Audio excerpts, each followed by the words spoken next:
Ryan Smith was born in 1975 in San Diego, California, USA. He has always loved traveling and learning about other cultures. Ryan left his country at age 27 because he wanted to learn about the different kinds of people through their customs, languages, and traditions. This young man wanted to learn more about how people lived in Eurasia, especially in the countries that used to be part of the Soviet Union. So in 2022, Ryan took his dreams and backpack to Azerbaijan, a country that used to be part of the Soviet Union.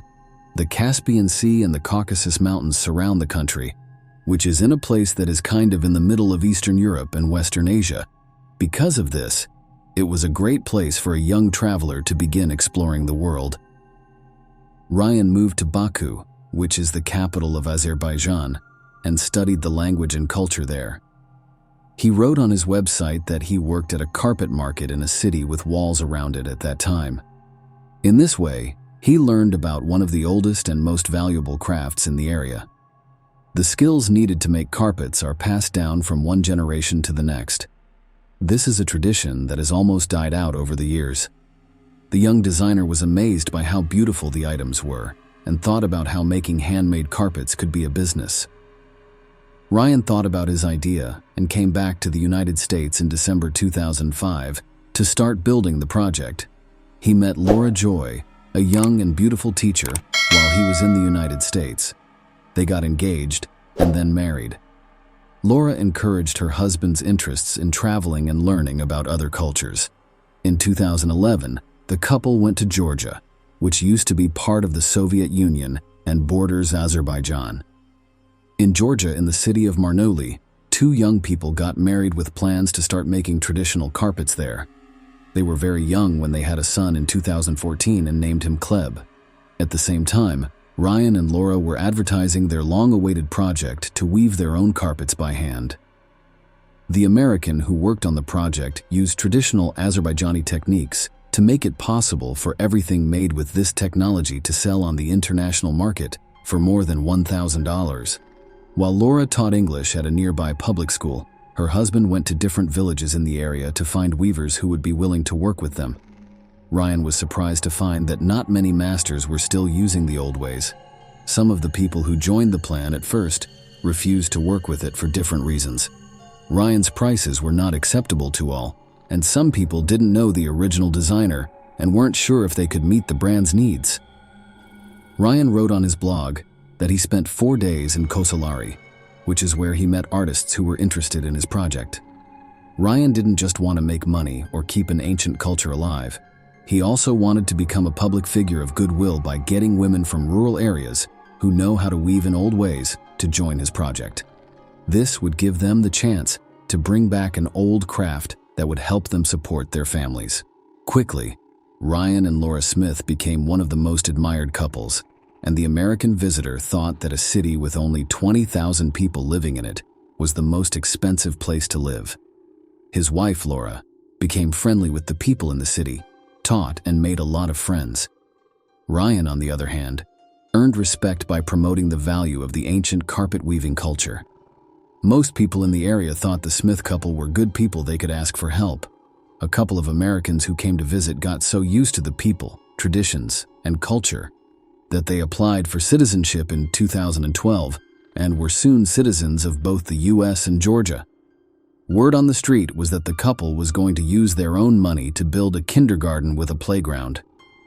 Tragically, tragedy struck the couple in the most unexpected and terrifying way, just as they were sure they had finally found a home and that the future looked bright for their family. In July 2018, Ryan, 43, and Laura, 42, were going to take a few days off to go on vacation with their little dog, Kleb, and get away from their normal lives. Laura's friend Sabina Talibova said that Laura called her on July 4 to tell her about her plans to go to the mountains and let them know they would be gone for 2 days. The couple chose to go to a small, beautiful place near the Godori Mountains that no one would see. You can go for walks and have picnics in this area, which is known for its trails, beautiful waterfalls, and stunning gorges.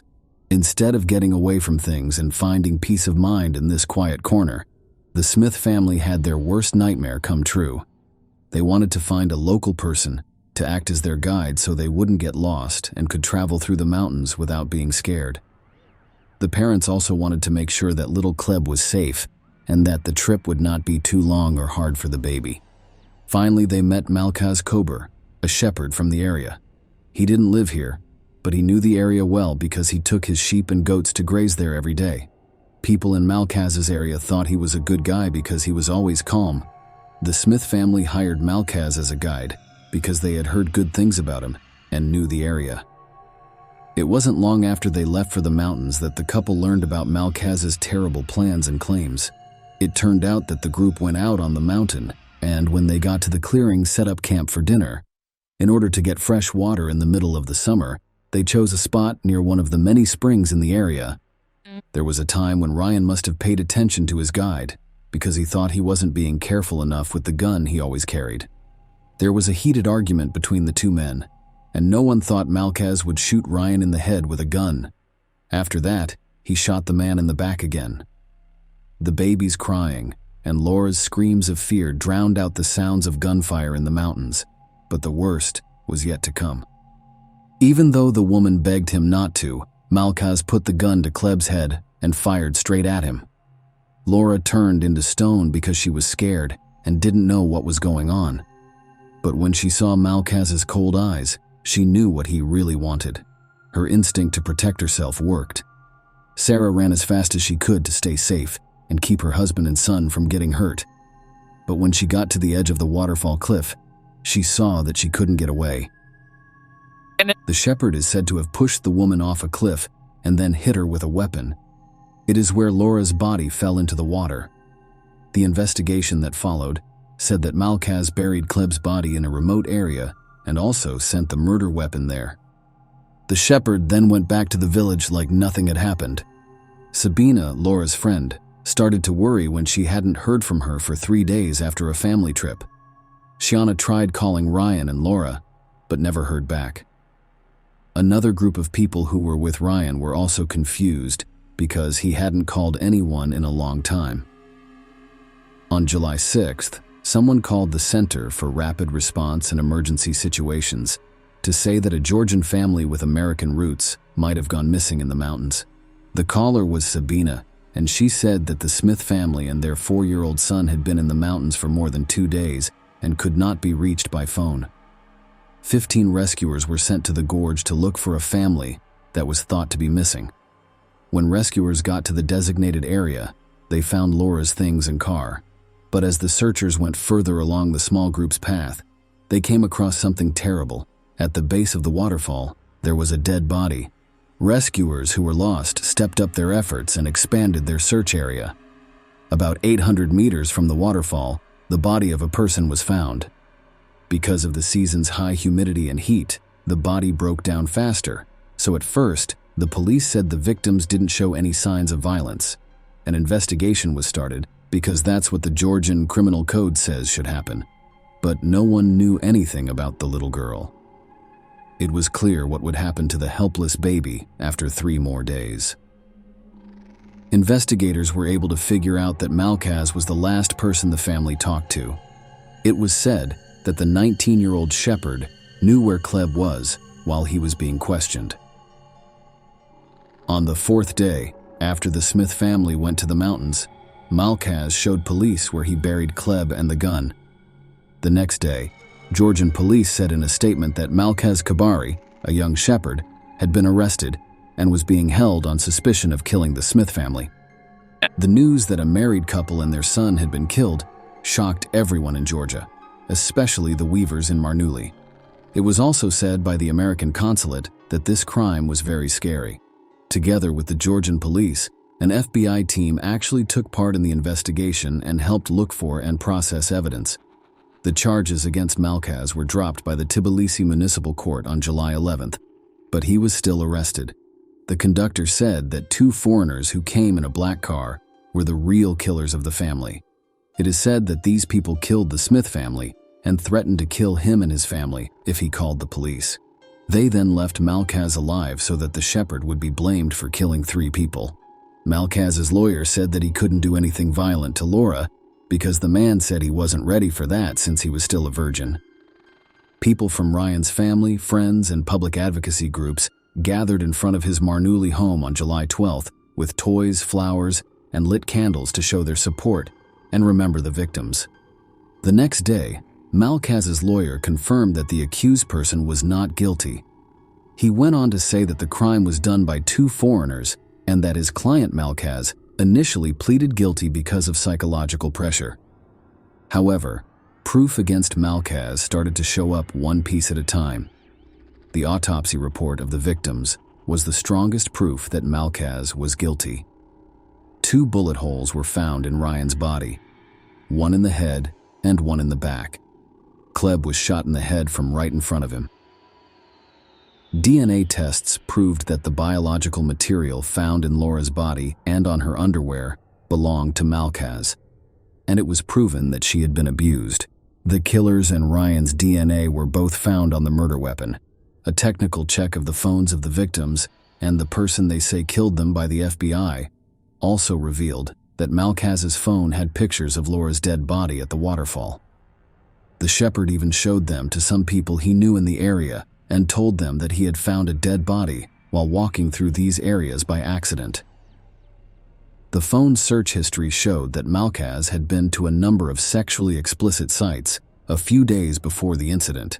Investigators came to the conclusion that the young man's interest in Laura was the reason he did what he did, and that he knew what he was doing from the moment the Smith family called Malkaz to take them to the waterfall. David, Malkaz's lawyer, quit after the autopsy results came out, saying that he could not defend the shepherd for moral reasons. As soon as David was taken off the case, it was taken over by another lawyer. He insisted that the client was innocent and asked for Malkaz's previous confession to be thrown out. Mariana, the shepherd's mother, stood by her son and agreed with the lawyer that the police may have used the threat of jail time to get the guy to confess to the crime. Family members of the suspect said that the police accused Malkaz to close the case because the crime was well known. But on November 9, 2018, Malkaz was charged with killing 3 Smith family members. Besides those charges, he was also charged with assaulting Laura. A psychological test of the young shepherd showed that he is healthy, sane, and ready to be put on trial. Before his trial, Malkaz was being held in jail until April 9, 2019, but the prosecutor said they had strong proof of his guilt and that he would be punished for such a terrible crime. A group of 12 judges met on March 25, 2019, and all of them agreed that Malkaz was guilty of killing more than 2 people with extreme cruelty. He planned to kill someone in order to hide another crime, which was assault on March 27, 2019. The judge in Gori district announced that the criminal would be sent to prison for life. The criminal's family members protested the life sentence, which they thought was unfair. Friends and family of the Smith family were relieved by the sentence, and the defense lawyers said they would appeal the verdict to the appellate instances because they thought there had been errors in the process. The U.S. consul in Georgia said that the verdict was fair for the Smith family and that there was no doubt that Malkaz was guilty. The people of Marnouli have loved and respected Ryan and Laura Smith ever since they moved to Georgia. Their brutal murder has been a blow to the community that the couple chose to call home. Not only did Ryan's community project bring back an old tradition, it also gave many women a way to make money and feel safe. Dozens of women who wanted to run their own businesses were sad and uncertain when their husbands died. Soon after the terrible events that killed the founders, the project was brought back to life by foreign investors who support Ryan's ideas and give local craftsmen jobs. After leaving the life they knew in the West, Ryan and Laura went to Asia to find cultural treasures. Along with being greeted by grateful people in the community, they came across a dangerous being who pretended to be a kind shepherd. Share your opinion with us in the comments and subscribe to the channel for more.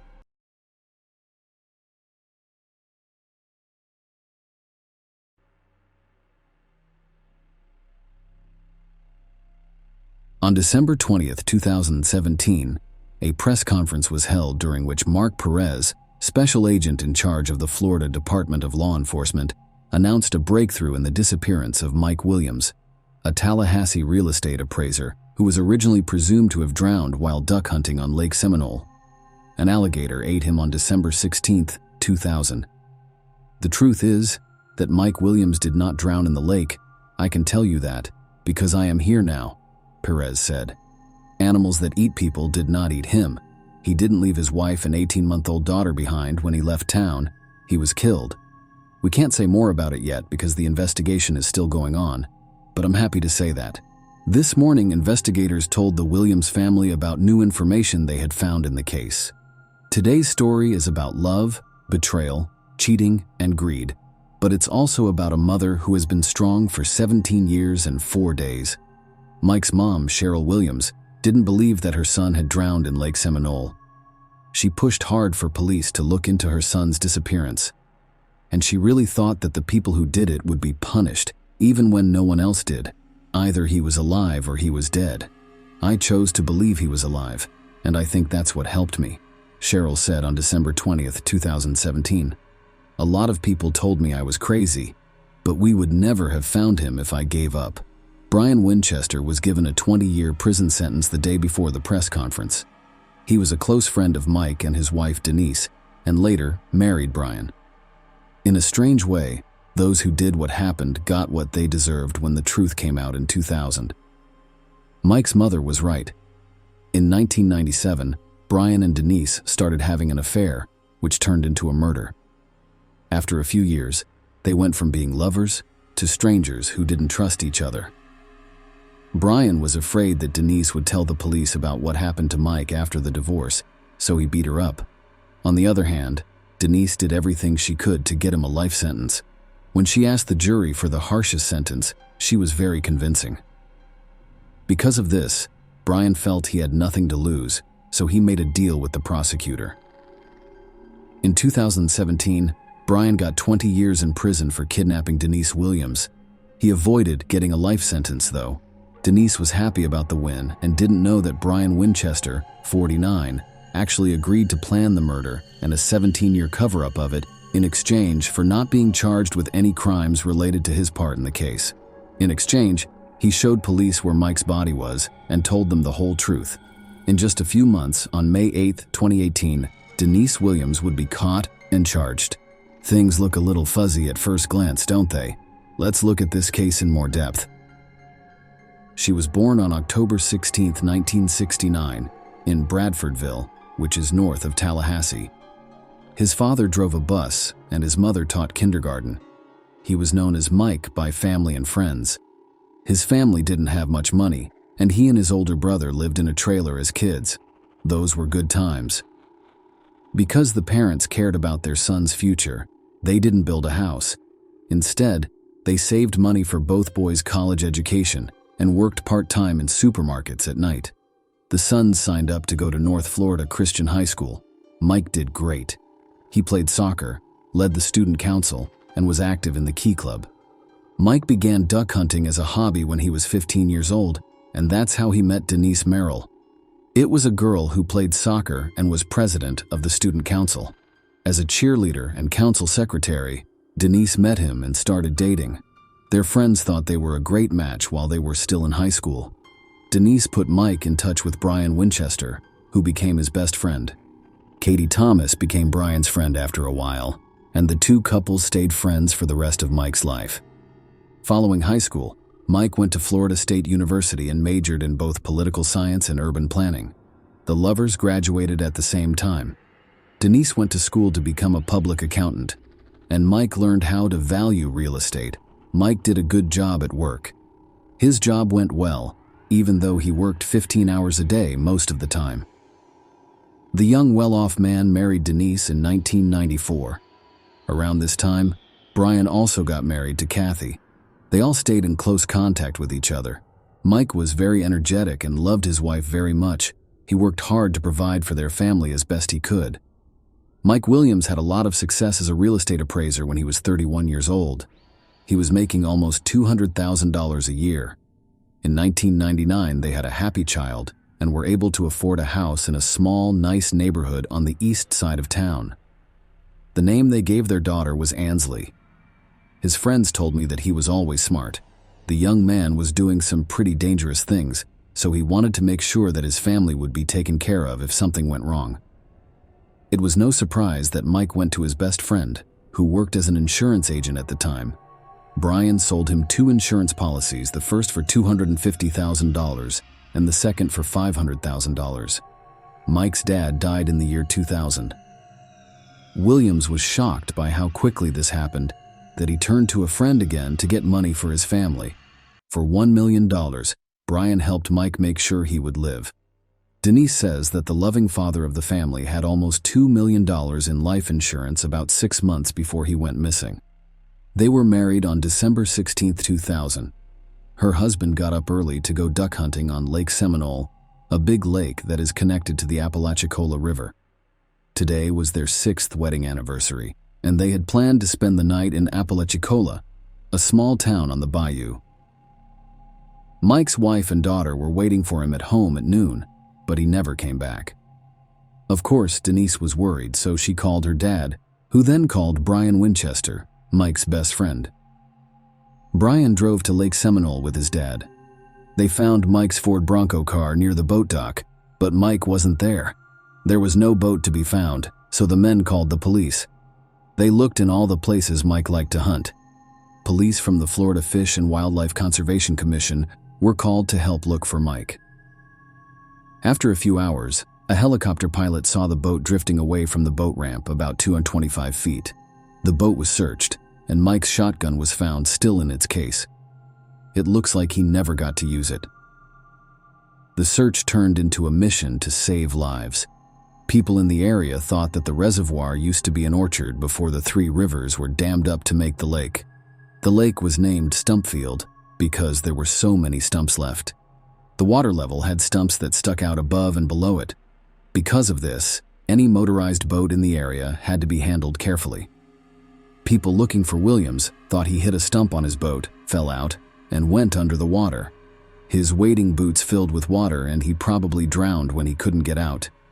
A dive team from Montgomery, Alabama, and the Jackson County Sheriff's Office were among the other groups called in to help, but the thorough search turned up nothing. Mike was never found. After a week, the search for bodies turned into a rescue operation. Dogs were brought to the site, and probe poles were given to the teams to use to look into the lake's bottom. 10 days into the search, people found a hunting hat with a camouflage pattern that could not be linked to Williams. Fish and wildlife conservation officials in Florida thought that Mikey's body had been eaten by alligators, which is why it couldn't be found. Most of the alligators that lived in the lake were male. The Florida Department of Law Enforcement agreed with this theory because they didn't see any signs of a violent death. The search was over after 5 weeks. Denise held a memorial service for Mike the day after the search was over. This was less than 2 months after the alleged accident. Everyone thought Denise was okay with losing her husband, but Mike's mom wasn't. In June 2001, 6 months later, an angler found wading boots floating in the lake. Divers searched the area around the lake and found a light hunting jacket and flashlight at the bottom. Williams had signed and written on a hunting license that was in one of the jacket pockets. The find made a lot of people wonder. There were no teeth marks on the hunting jacket or the boots that would have been made by an alligator. The things that were found didn't look like they had been in the water for 6 months. The flashlight still worked, and the boots weren't slimy. But after a week, Denise's lawyer asked the court to declare Mike Williams dead, based on the things that had been found. He said that alligators and other animals that live in water had eaten the body whole, and the motion was granted. The death certificate said Mike drowned while duck hunting on Lake Seminole on December 16, 2000, which was an accident. The body hasn't been found yet. For Mike Williams, this is how things might have turned out if Cheryl Williams hadn't given up and kept looking for her son. "All I know is that I can't stop looking for him until I find him," she stated. Cheryl's efforts made things very difficult between her and her ex-sister-in-law. Denise told her to stop looking and face the truth. She told them, "I'm sick of reading about Mike's disappearance. I just want to move on with my life. If you keep pushing this investigation, you will never see your granddaughter again." Denise kept her word, and Cheryl couldn't give up on her son. If the mother hadn't been so determined, her son's story might still be at the bottom of a dark, algae-covered lake. 3 years passed before Cheryl Williams could get the police to start looking into what happened to her young son. Cheryl will tell you years later, "I called, put up signs, wrote to the governor of Florida every day, put together my notes into an evidence book, asked people to post on social media, and talked to reporters about my missing son." The mother was so determined that she finally called alligator expert Matthew Oresco. In his answer, he said that alligators don't eat in the winter because it's too cold. The water temperature drops when it's cold, so alligators don't eat in the winter. They only keep their bodies at the right temperature. Alligators don't care about food at all when it's 14° outside. Oresco also wrote that forensic evidence is always left behind after an alligator kills an animal. After 3 years, Cheryl Williams finally got the police to drop the crazy alligator theory and start a real investigation into her son's disappearance. Investigators decided that Williams' death was not an accident after learning some little-known facts about what alligators eat, talking to people, and looking at some official records. All the police agencies working on this case agree with my gut that Mike did not drown in Lake Seminole, said Ronnie Austin, who used to work as an investigator for the 2nd District State's Attorney's Office and prosecuted Mike's case. At first, the Florida Fish and Wildlife Conservation Agency took over the case because Williams was thought to be a hunter who had gone missing.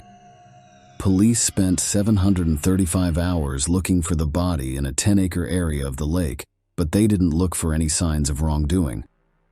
The Jackson County Sheriff's deputies who were brought in to help with the search also didn't look at any other options. Investigators talked to everyone who helped with the search. Years later, police officer David Arnett, who was at the scene that day, said that some things seemed odd right away. Williams didn't usually hunt alone. His truck was found in an undeveloped area from which he would have had to drag the boat over mud, not on the nearby concrete boat launch he usually used. The terrible storm that night should have pushed the boat to the east shore, but it was found on the west shore. The boat's motor wasn't running, but it was full of gasoline. If Mike had been driving the boat and fell out of it, it would have continued to float in circles until it ran out of gas.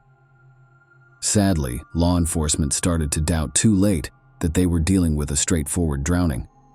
A lot of volunteers and searchers had already walked all over the crime scene.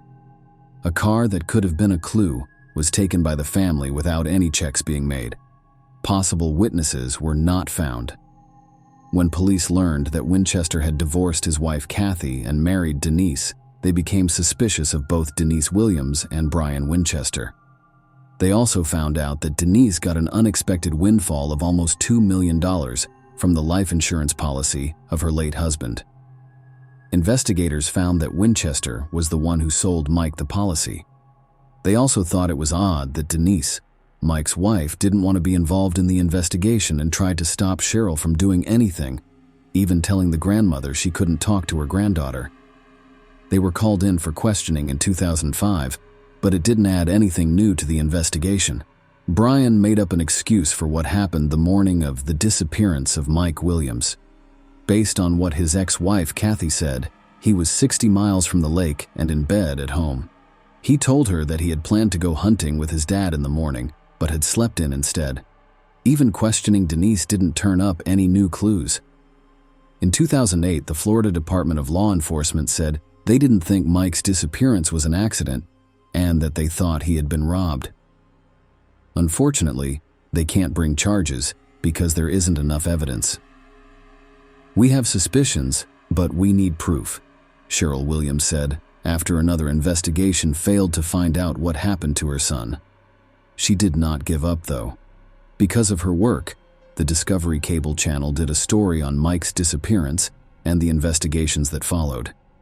By late 2011, Cheryl had lost faith in the Florida Department of Law Enforcement and thought it was either not capable of solving the case or not interested in doing so. Since 2012, Mike's mother has sent Governor Rick Scott about 1 letter a day, asking him to either give the investigation to another agency or name a special prosecutor to do it. Over the course of 9 years, Cheryl wrote 2,600 letters to the governor. Brain and Denise broke up after Denise caught him cheating on her in 2012. After a few more years, Denise asked for a divorce. An evaluation of the old family home was to happen. After that, not even property issues would hold them back.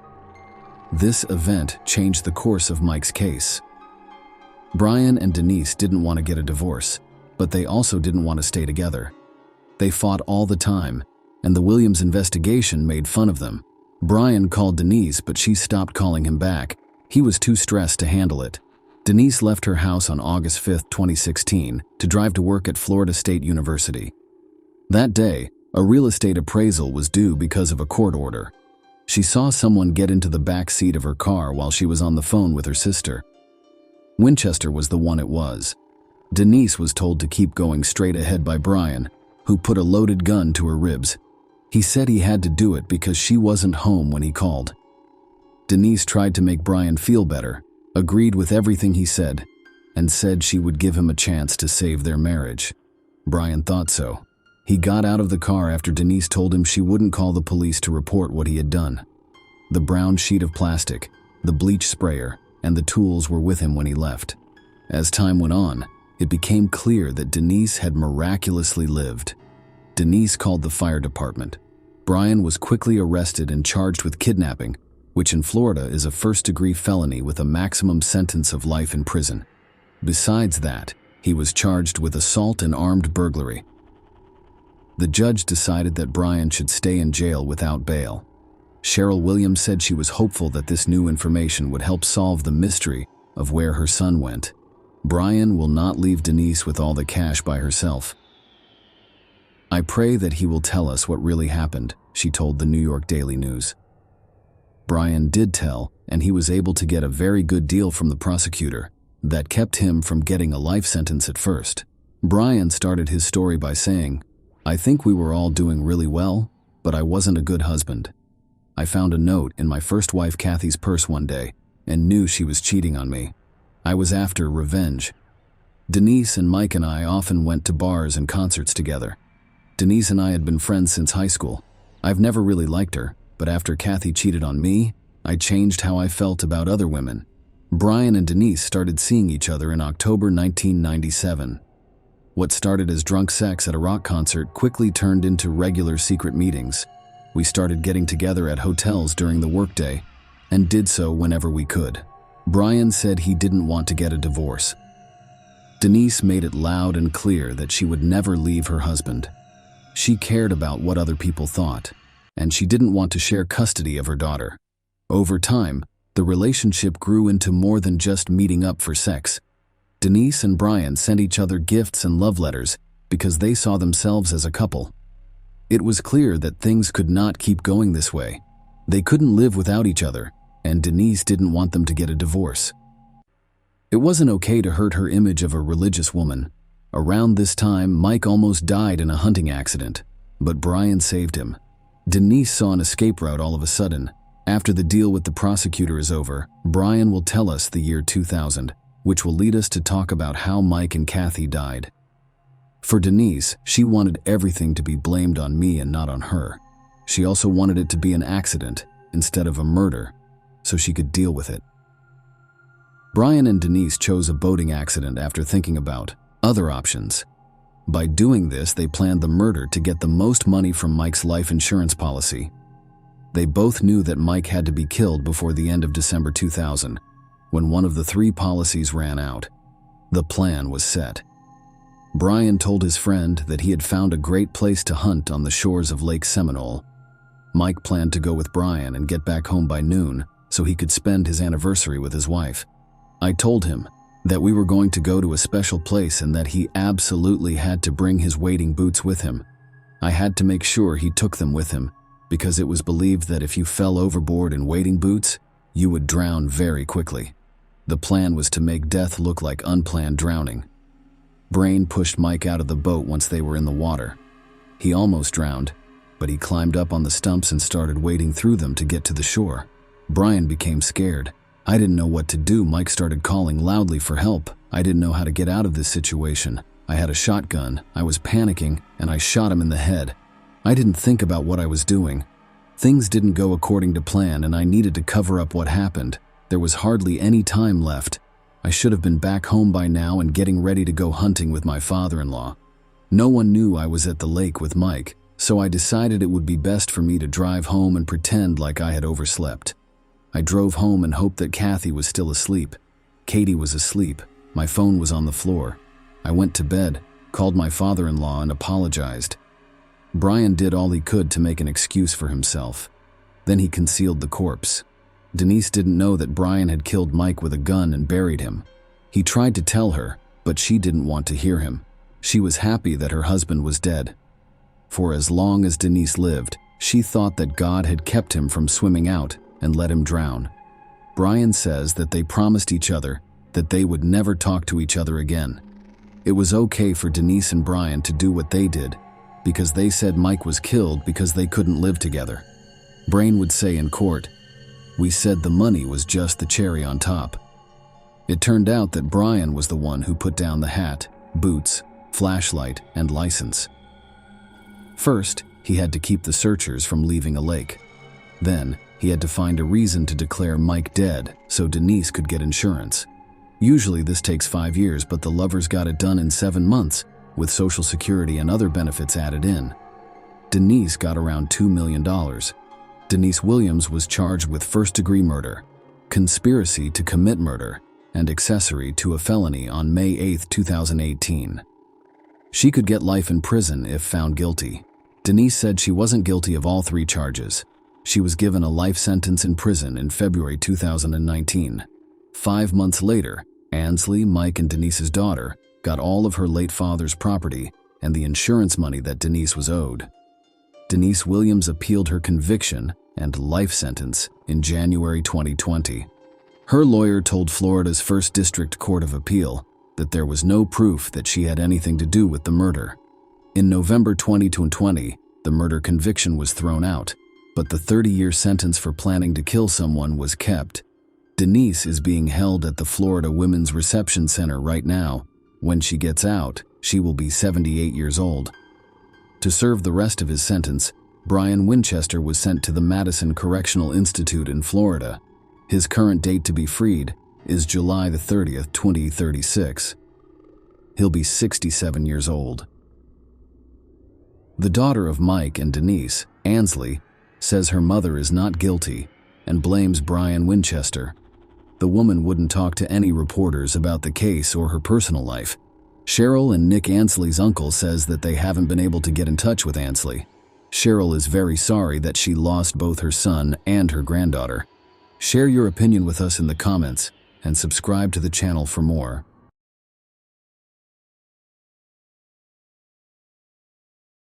The exception was Cassandra and her twin brother Rob. When they were younger, they would often spend an entire day telling each other scary stories in a dark room. Rob considered himself to be a natural storyteller. Every time he told a scary story, Cassandra would scream and he would scatter on his bed, mumbling to himself, "You can't even scare the neighbors, little Joey, with stories like that." No, scary stories are not your thing.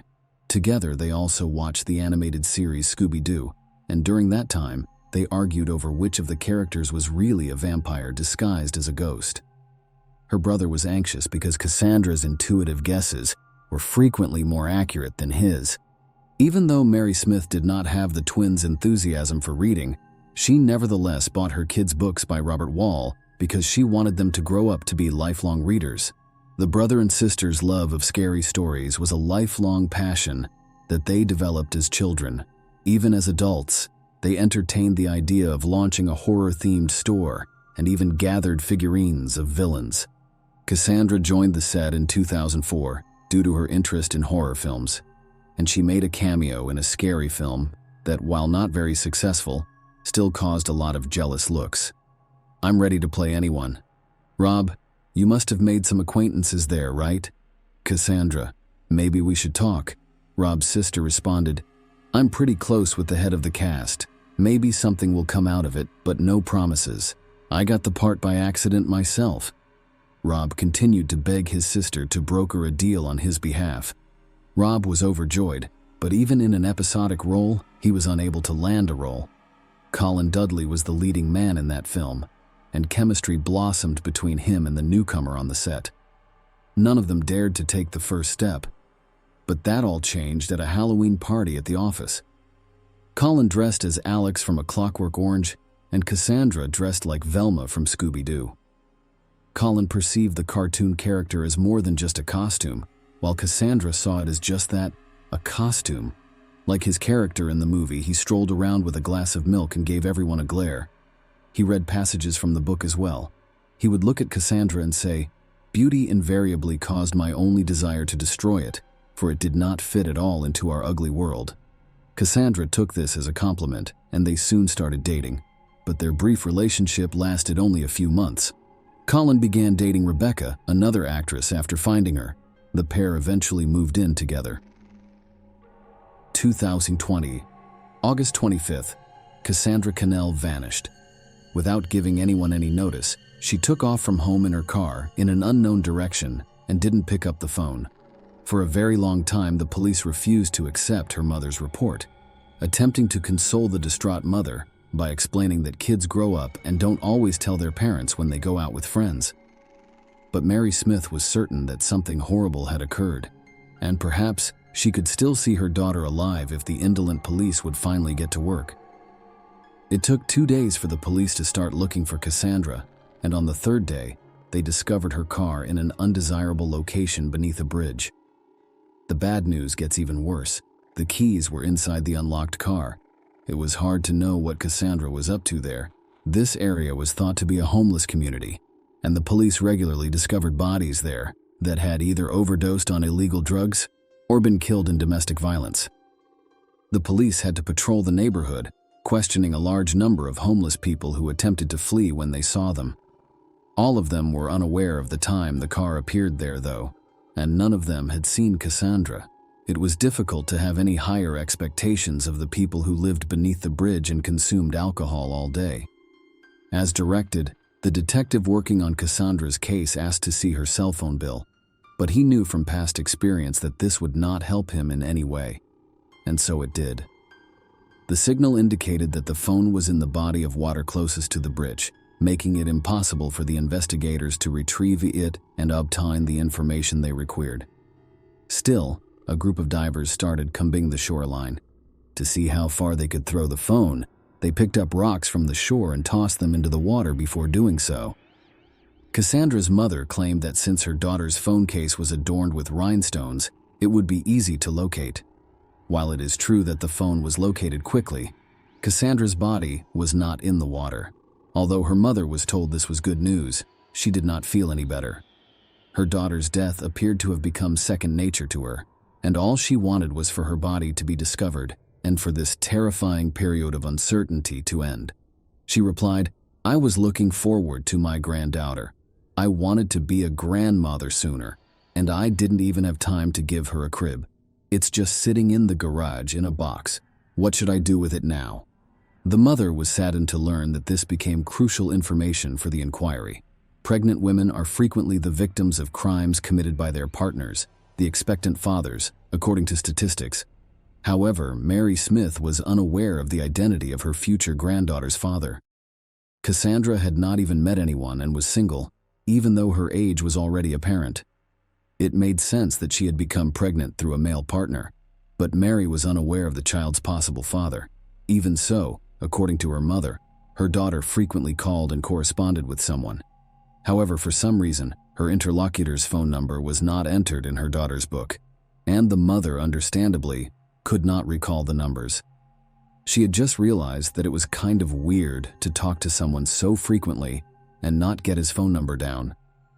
It was common knowledge that girls could not maintain complete confidentiality in their relationships, so Cassandra should have at least one friend with whom she could share her secrets, particularly if those secrets involved a pregnancy. One found a friend like that. She disclosed that Cassandra had revived her romance with her ex-boyfriend Colin Dudley in a chat with law enforcement. Yes, their 2004 relationship was brief, and they had already broken up 15 years earlier. In general, it was odd that they could still recall one another after all this time. Colin, as it happened, contacted Cassandra in 2014.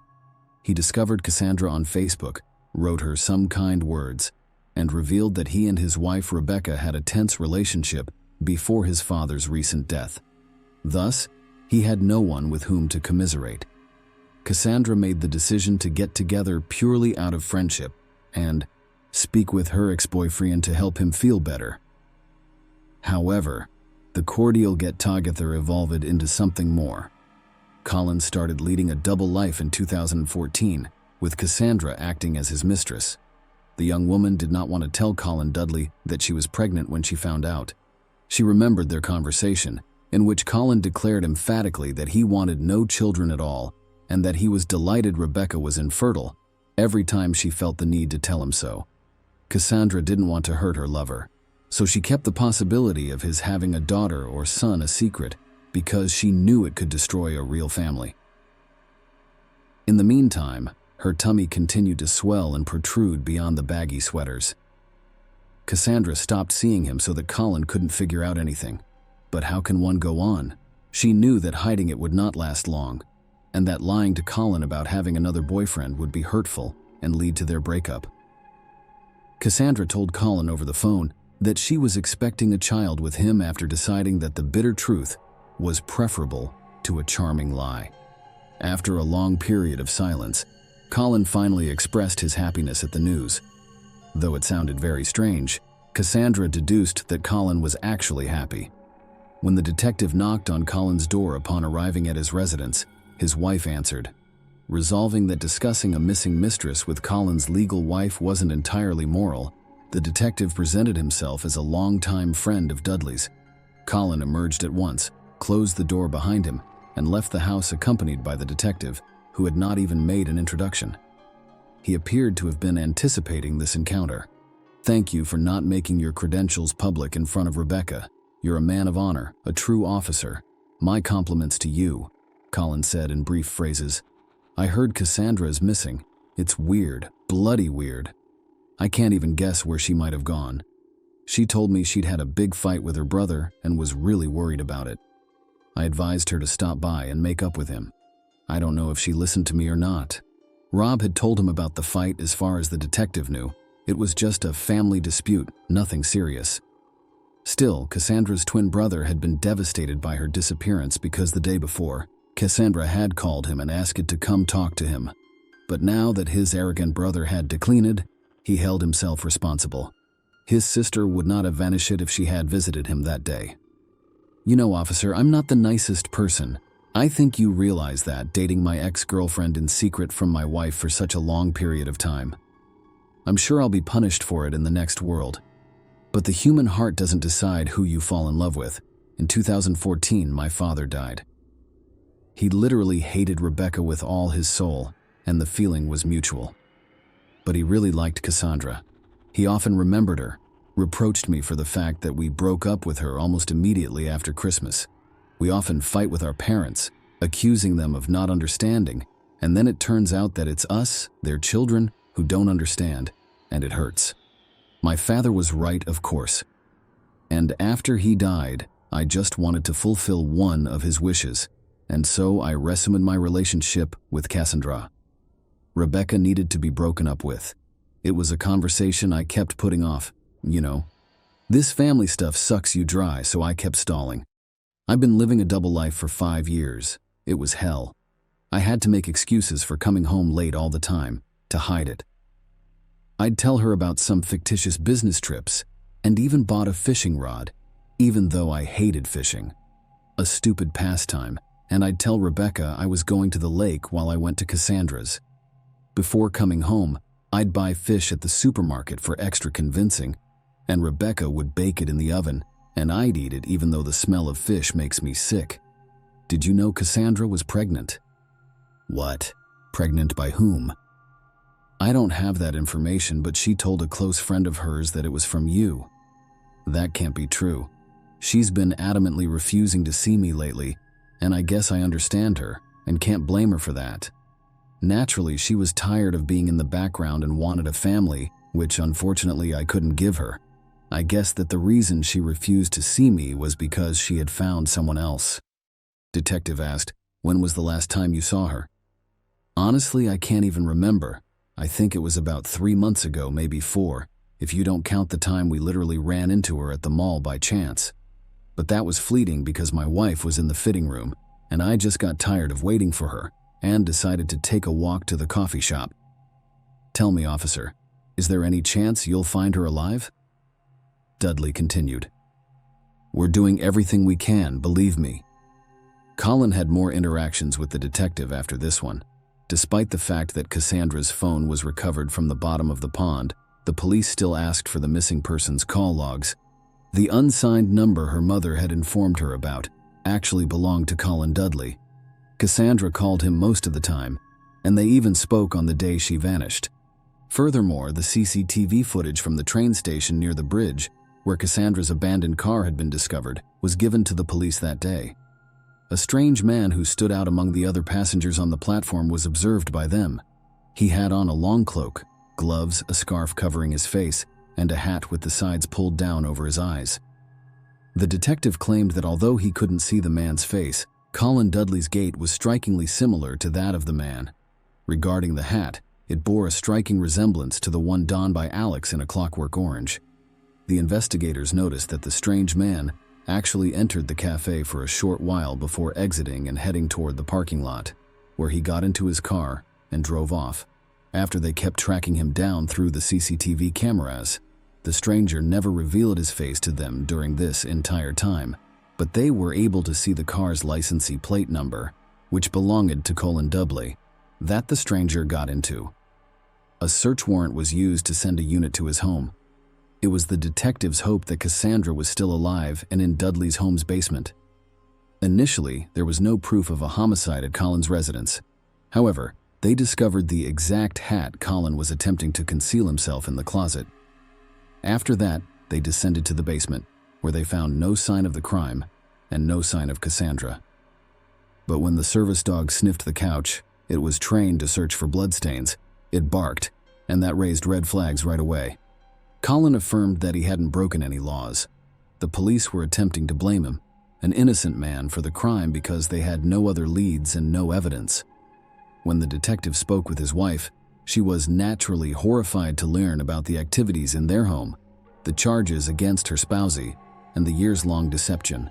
She had a lot to say about her husband and her feelings, but after giving it some thought, she responded negatively when the detective asked if her husband was capable of murder. Rob and Mary Smith were furious that Colin could not be imprisoned despite the abundance of evidence against him, and the detective was simply raising his hands. Colin was brought in once more for interrogation. Considering that he had an alibi for every accusation, he gave the crime considerable thought. Colin visited a hardware store early on August 25th at 6:30 a.m. and bought trash bags and household cleaning supplies. The store's cameras did, in fact, verify this, but this whole thing was overshadowed by the big garbage bags. Then Cassandra texted Colin to let him know that she was almost at his house, but Colin quickly deleted the message. But it stayed in the cell phone carrier's memory, and the Colin message dump gave it to the police. Additionally, the couple did not leave the house for several hours that morning, based on their cell phone bill. Subsequently, Colin switched off his phone, but unintentionally left his mistress's phone on. This allowed the police to track Colin's entire path of movement, including his location as captured by the station's CCTV cameras. It was already known by the police that he had visited the cafe, likely using the restroom to clean up after the murder. Colin hopped in his car and headed to the pond where he had thrown Cassandra's phone, which was where the cell phone's last signal had come from. Now was the time to find Cassandra's body. The GPS tracker from Colin's car was taken by the police so they could follow the route precisely. The gadget accurately mimicked Cassandra's mobile signal movement. However, his actions the next day provided fresh evidence in the case. When the police followed his route through the woods, they came across a large trash can that was rope-tied in a ravine. Blood stained the entire area surrounding it, making it obvious what was inside the container. It was a month after the murder by that point, and the body was hard to identify. The description of Cassandra's tattoo in the search notes proved helpful to the police. The same day, Colin was arrested and accused of murder. After performing a forensic examination, forensics determined that blunt force trauma to the skull resulted in a fracture that caused death. The police discovered bloodstains in the basement of the Dudley house that were impossible to remove entirely. Rebecca was unaware of the homicide. She spent the entire day in a different area of the house where the sounds from the basement were muffled. She also stated that Colin's claim that she was infertile was untrue and that she had never desired children. This was seen by the police as the crime's motivation. The absence of witnesses and tangible evidence, like the murder weapon, made it impossible to persuade the jury that Colin Dudley was the murderer during the trial. The murderer was then offered a reduced sentence by the court in exchange for his guilty plea.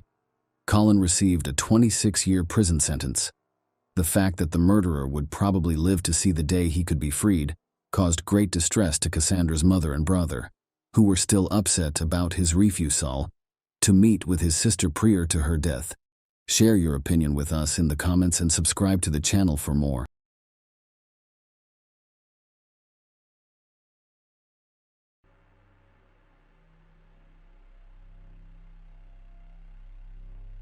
Parents can be very pushy, rude and demanding in what they want. It's helpful sometimes and not so helpful other times. There are times when being so demanding can even be dangerous.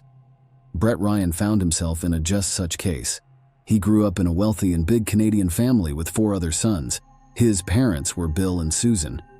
It might seem like having a lot of kids, especially boys, is a lot of hard work as a parent, but it wasn't for everyone. Their parents tried to show the younger Ryan the right way to do things. In addition to his well-known job at the Toronto Star daily newspaper, his dad was interested in many things, like sports, yoga, and psychology. In terms of Susan, she worked very hard, and the whole family home depended on her. She spent all of her time with her husband and children and kept their huge house in a nice part of Toronto in perfect shape without any help from gardeners or craftsmen. As people walked by the family home, they would stop and look through the fence at the huge flowering garden. It's not fair to say that Brett was the family favorite, because Susan loved everyone the same. However, it might have looked like Brett got in the most trouble for disobeying. He was always able to get out of trouble, even when there was a lot of proof that he was involved. He found a way to show that he wasn't fully involved, and it's amazing how that skill helped him make a lot of friends. Brett was well liked at school, and everyone wanted to be friends with him or at least be able to handshake with him like his brothers. Brett went to college after high school. With the goal of being better than his brothers, he put an ad in the newspaper offering to paint people's homes and fences in Toronto. Things were going great at first, and the young man made his first dollar. Susan was so proud of her son that she used him as an example for other people. It's one thing to make this much money from a part-time job, though, and quite another to quit college and paint houses full-time instead of going to school. Brett stopped going to college after a while. In the beginning, Brett felt sure of himself around his older brothers. But once Christopher and Leland graduated and got jobs in their fields, Brett's authority started to slip. Christopher worked as a transit officer for the city of Toronto, and Leland became an artist and designer for the family. After school, they moved out of their parents' house. Brett stayed with his father, mother, and younger brother, who went to a school for gifted kids so he wouldn't have to spend some of his money on rent. Brett was getting more and more desperate as the years went by because he couldn't pay off his debts. He fell into depression. Brett owed more than $60,000 by 2007 when he was 26 years old. People thought Brett was smart, but he didn't know how to use his brain. He didn't show how bad he was either. He always had a smile on his face, helped everyone, and took part in volunteer work. His soul was such a huge black hole that no one could believe it. At last, the terrible moment arrived when there was no way out. At least, not legally. Brett did not have any work around the house or paint the house on October 28, 2007. In the fall, there were almost no orders because everyone who wanted to paint their house had already done so in the spring or summer. Winter was coming, so you shouldn't expect to make a lot of money. We couldn't wait for anything. Brett put on all the old clothes in his closet, like a hat, a long sweater that his older brother had given him, and a scarf that his mom had knitted. The scarf was way too long and Brett had never worn it before, but it came in handy in the end. It fit around his face just right, leaving a small opening for his eyes. He then walked to the bank on the edge of his neighborhood. He walked funny on his right foot while holding a thick folder. Brett waited his turn at the bank. When an employee finally called for him, he went up to her and told her in a low voice that he had a gun on him. Besides that, he told her to get all the cash from the bank register and give it to him. If she didn't, he said, he would shoot her and kill her first. He took all the cash from the register from the girl, whose hands were shaking. Brett then quietly left the building so as not to alert the security guards. As he ran down the street, he looked at the money he had stolen. A little over $1,000 wasn't much. He would have to rob about 60 banks to pay off his debts. It sounds great, but there was no other way out. The new thief didn't show up at home for a few days because he thought the police would still be able to catch him. He drove all night in his car because he had an order in a nearby town, which he told his mother. Brett would sneak up on his house every once in a while to see if there was a police car in the bushes. He wasn't being looked for because it was quiet. He was going in the right direction, which was good.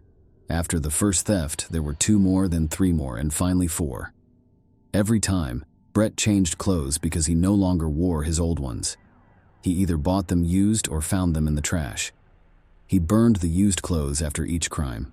A store that sold costumes for parties is where Brett also bought a beard. The bank workers he threatened always noticed his beard, and later said that the attacker was a man with a beard. Many articles were written about the bearded robber in Toronto newspapers, but the robber never made a lot of money from heists. $3,000 was the most that could be stolen.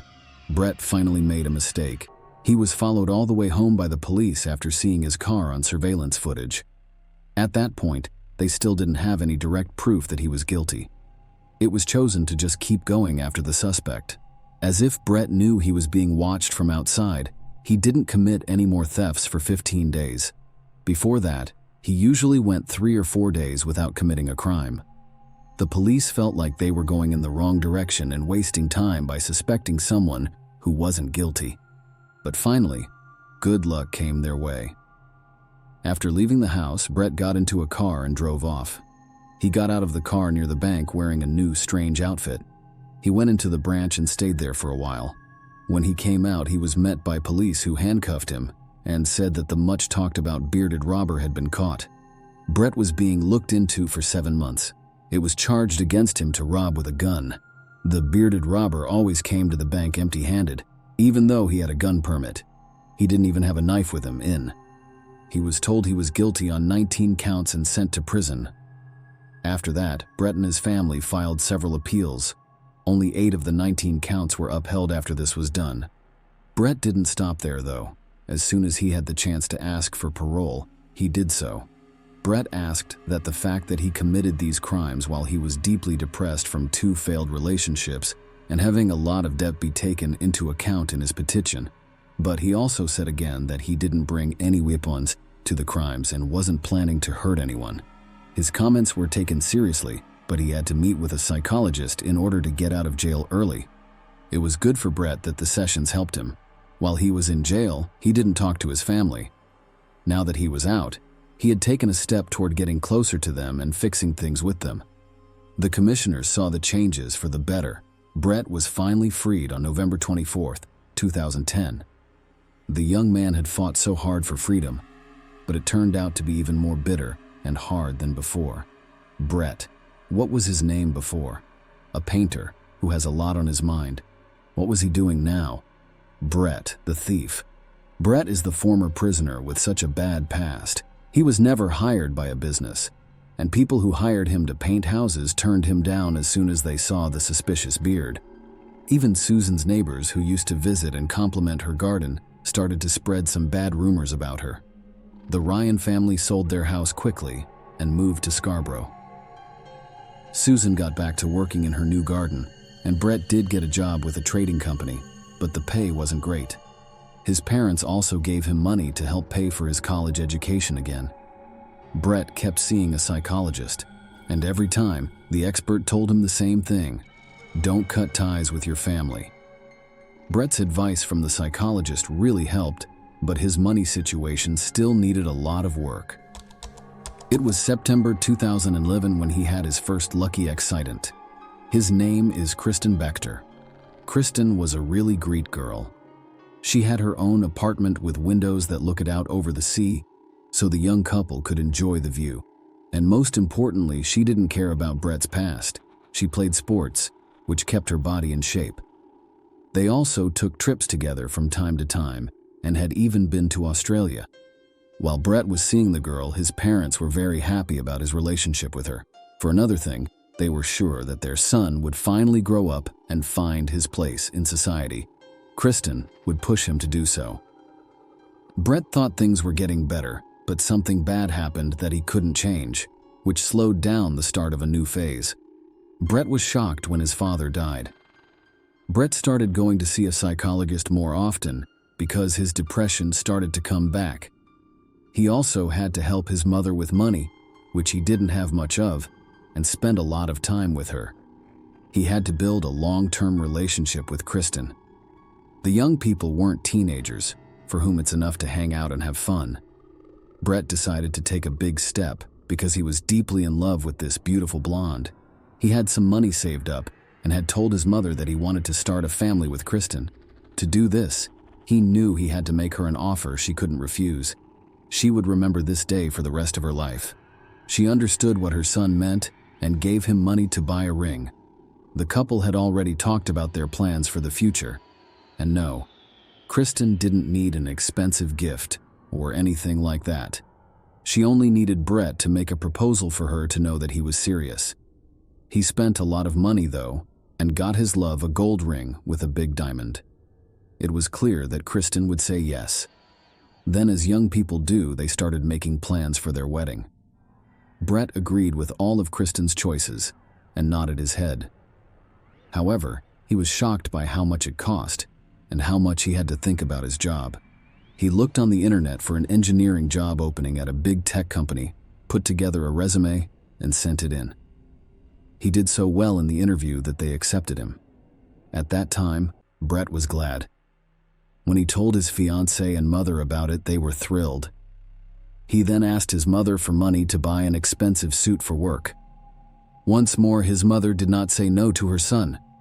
Brett got a call from the company after the suit was already bought to say they had to turn him down because the security service knew about his criminal past.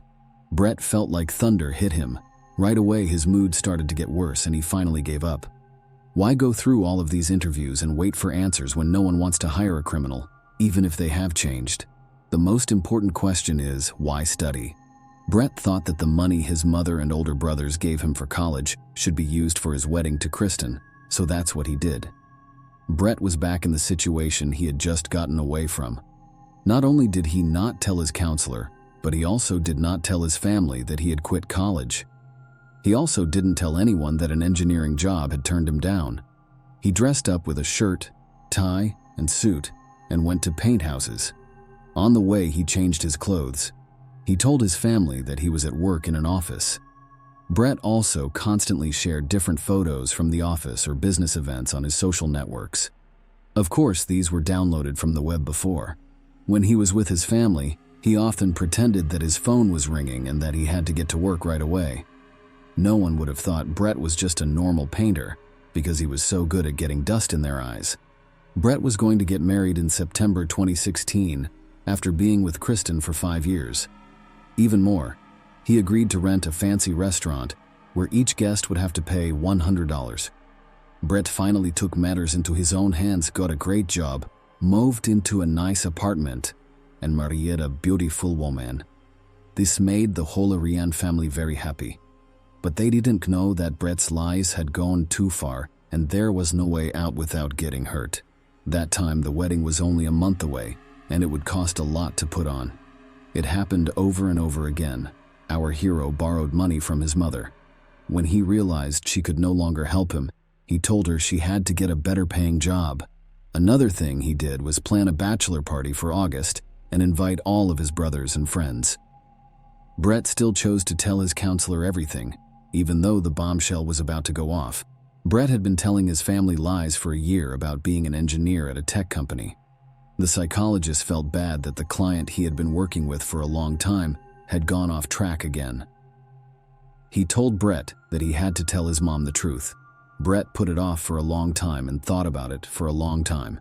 His mom was so mad because she had spent so much time telling everyone what a great son she had. Brett had to tell Kristen everything too, because she would keep quiet if he didn't.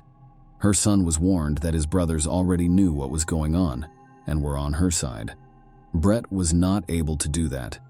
He had a hard time telling his mother the truth, and he couldn't tell Kristen the lies he told her. He did know that the wedding wouldn't happen because he lied about it being less than a month away.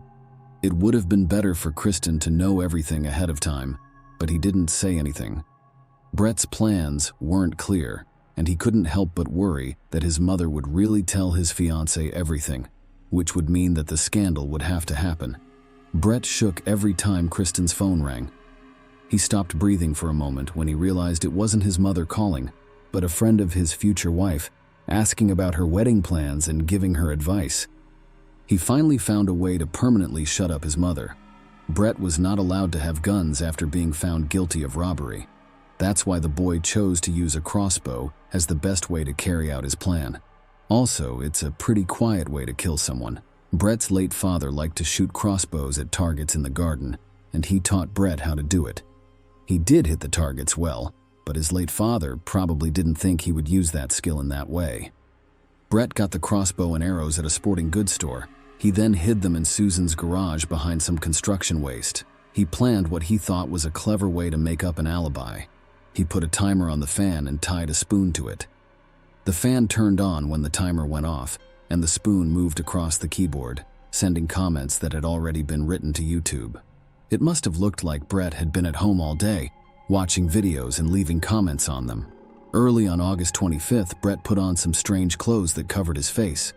He then left the house through the back door to avoid the security cameras and took the train to his parents' house to get rid of anyone who could hurt him and Kristen for good. Susan was shocked when her son showed up out of the blue. That day, she wasn't feeling well, but Brett started to convince her again, even though his mother was sick. He even told her not to tell his future wife anything. The mother flatly turned him down. He got angry, and Susan knew something was wrong when she saw her son's angry eyes. She told him that she had already called Christopher, and he was on his way to help them. Brett was crazy. He ran to the garage and got a crossbow, but he was so angry and pumped up with adrenaline that he couldn't even shoot. He just hit his mother over the head with the gun. When he was sure she was dead, he wrapped the rope around her neck and put plastic bags over her body. Brett put some arrows in the crossbow and hid in the bushes until his brother came. Christopher finally showed up after some time and began calling for his mother or brother. As he did this, he was shot in the back of the neck, killing him within minutes. Alexander, the youngest brother, was the next person killed. It turns out that Susan also called him. He was also shot in the neck, but the arrow either didn't go very deep or didn't hit any important arteries. Alexander didn't die right away. He started to scream and call for help. Leland was inside the house, sleeping in his room on the second floor. He had no idea that his brother was killing people in the garage and garden. Leland woke up to the sound of screams and found Brett trying to choke Alexander downstairs. When Leland and Brett got into a fight, Leland quickly got the upper hand and pushed Brett aside. He then ran to the neighbors and called the police. Brett stayed home. He could not run away. At this very moment, he realized he had messed up his whole life. There was not anything to do. I asked Kristen to forgive him in a letter that he wrote on his phone.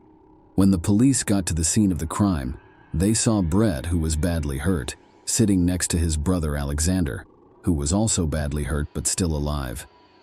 Alexander would later die in the hospital. When the police officer put his hands on him, Brett told them to take him to the station and he would tell them everything. He also said that his mother's body was buried under boxes in the garage, but no one could help her at the police station or during the trial. Brett told Susan that he didn't mean to kill her. His plan was just to scare her. On the other hand, he did plan to kill Christopher and Alexander that day, but only as witnesses. If they hadn't shown up, they would still be alive. That's how he tried to explain everything almost 10 years ago. He was depressed, but that didn't change the outcome of his sentence. It was important to the judge that Brett admitted to everything and didn't cause any problems for the police, but the young man still got 3 life sentences, 1 for each murder, with the chance to get out in 2041. Leland isn't talking to reporters, but everyone in Toronto knows him as the only person who made it out of that horrible scene alive. Share your opinion with us in the comments and subscribe to the channel for more.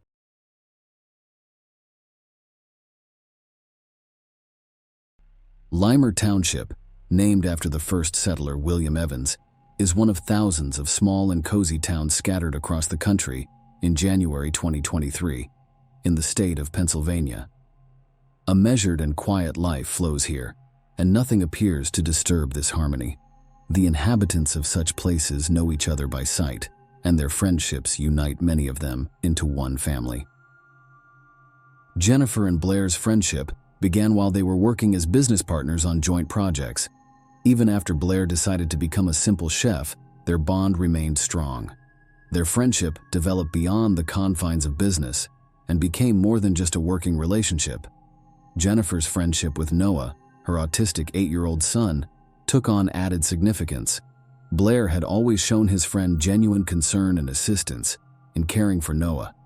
Their children were friends as well. They frequently spent time together, and when the children's games ran late, Noah would spend the night at the Watts house.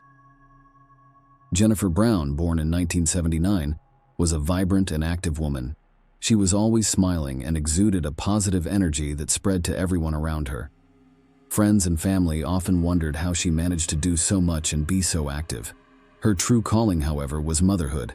Nothing was known about her son Noah's father, but this situation did not overshadow their lives. On the contrary, it strengthened Jennifer. Taking care of her young son, Jennifer became a reliable support and best friend for him, especially after Noah was diagnosed with autism in early childhood. Mom and son were inseparable friends who spent a lot of time together, sharing happy moments and helping each other in times of need. Everyone who knew them felt tenderness and admiration for them because of their friendship. The people of the small town noticed their closeness and admired this family for their joy and genuine kindness. Unfortunately, none of them could have predicted what happened to Jennifer on January 3, 2023. She vanished without a trace. The Limerick Township Police Department received a disturbing call from Antonio Blair Watts Richardson on the morning of January 4, 2023. He was deeply concerned about his close friend's disappearance. Despite the fact that it had only been less than 24 hours since he had last seen her or heard her voice, his anxiety was growing by the minute. Tony had been attempting to contact Jennifer for several hours and had received no response. This was completely unlike her. She was always active and responsible, always answering calls or messages, especially when it came to her son Noah. However, for some reason, the boy's mother did not meet him after school on this particular day. The missing person's family and friends knew what a loving mother and caring woman she was. As a result, her sudden disappearance alarmed everyone who knew her and left no one indifferent. Antonio's 911 call was the first step in a long and mysterious investigation that would soon engulf and shake the entire city. A massive search was launched immediately after Blair reported his girlfriend missing. Police officers, family members, and friends banded together in the hope of uncovering any evidence that could shed light on Jennifer's disappearance. Many questions remained unanswered, the main one being what could have caused the caring mother to abandon her son without explanation. Officer Stephen Crawford of the Limerick Township Police Department went to the Brown family's home at 4 p.m. that afternoon to see what was going on. He discovered her vehicle parked by the porch of the family home. When he entered the house, he discovered that her keys, purse, tablet, and work cell phone remained. The officer, however, was unable to locate Jennifer's personal cell phone. When police attempted to locate it, it was discovered that the phone had been turned off at 7 a.m. on January 4th and has not been found since. The last location where the signal was received was near Lewis Road and Ridge Pike in Limerick. This was the investigation's first significant lead, and it indicated that something terrible had happened to Jennifer. She was reported missing, and police began an investigation. Investigators began questioning Jennifer's family, friends, and neighbors, hoping to learn if anyone saw or heard anything around the time she went missing. However, none of the young woman's loved ones or acquaintances could offer any useful information. Jennifer's Aunt Diane Brem, as well as her friends Tiffany Barron and Blair Watts, claimed that the young mother would never have left her son alone. This was a woman who was completely devoted to her child. All efforts by authorities and volunteers were futile. They couldn't find any traces or clues to Jennifer's whereabouts. Her family members appealed to the public via the media for any information on the young woman's possible whereabouts. A prize was set up, but it was also inconclusive. Jennifer Brown's mysterious disappearance was just getting started, leaving investigators and family members with questions and anxious expectations. The police investigation began with a thorough examination of all of the events of that day, and her close friend Blair Watts, who was the last person to see Jennifer alive that day, was brought to the forefront. Jennifer and Blair sat in their cozy living room on an ordinary January day, discussing life, future plans, and their children. Their children frequently played together, and Jennifer had asked a friend to pick up her son Noah from school so that they could spend the evening together. This was a common occurrence among friends. Blair, being the loyal friend that he was, agreed and immediately headed to the school to pick up Noah after they finished their conversation. But then something strange happened at school the next day. Noah's behavior was unusual, which worried his teachers. They discovered that the boy had missed 2 doses of his medication, which helped him manage his illness-related condition. Jennifer had always been a devoted mother, never neglecting her son's caregiving responsibilities and always keeping in touch with teachers if anything went wrong at school. The school staff attempted to locate his mother and were informed by Noah that she had gone to the grocery store and had not returned.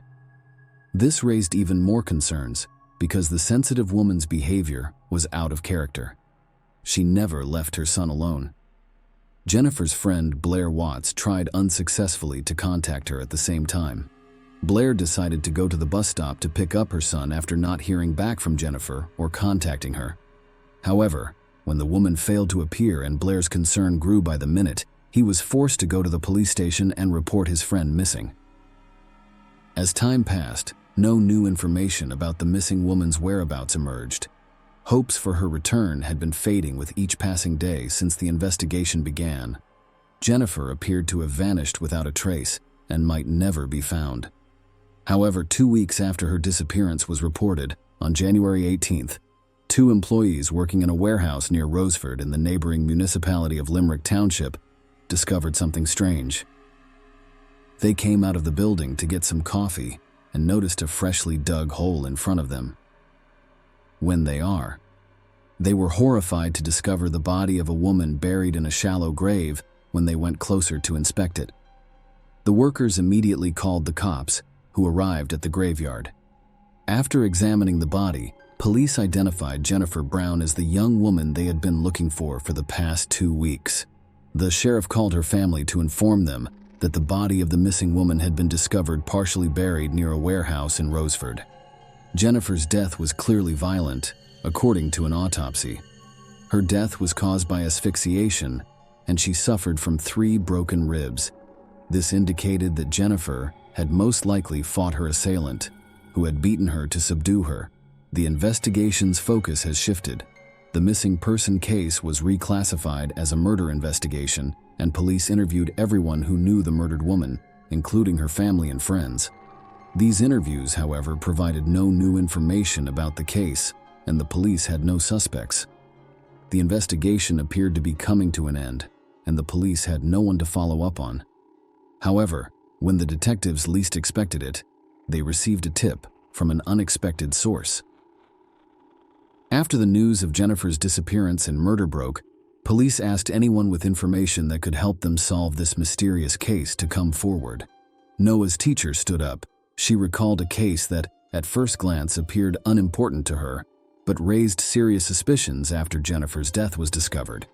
Noah, according to the teacher, told her an important detail about Jennifer's disappearance on January 4th. Little Noah told her that when Blair Watts picked him up from the bus stop on January 3rd, he noticed his mother's personal cell phone among Blair's belongings. Noah recognized it right away because the lock screen displayed his own childhood photograph. That moment proved crucial in the investigation into the young woman's murder. Investigators had previously assumed that Jennifer's killer had taken her cell phone. Blair Watts was thrust into the spotlight as the prime suspect. The police began to investigate Jennifer and Blair's relationship and mysterious details began to emerge, shocking even experienced investigators.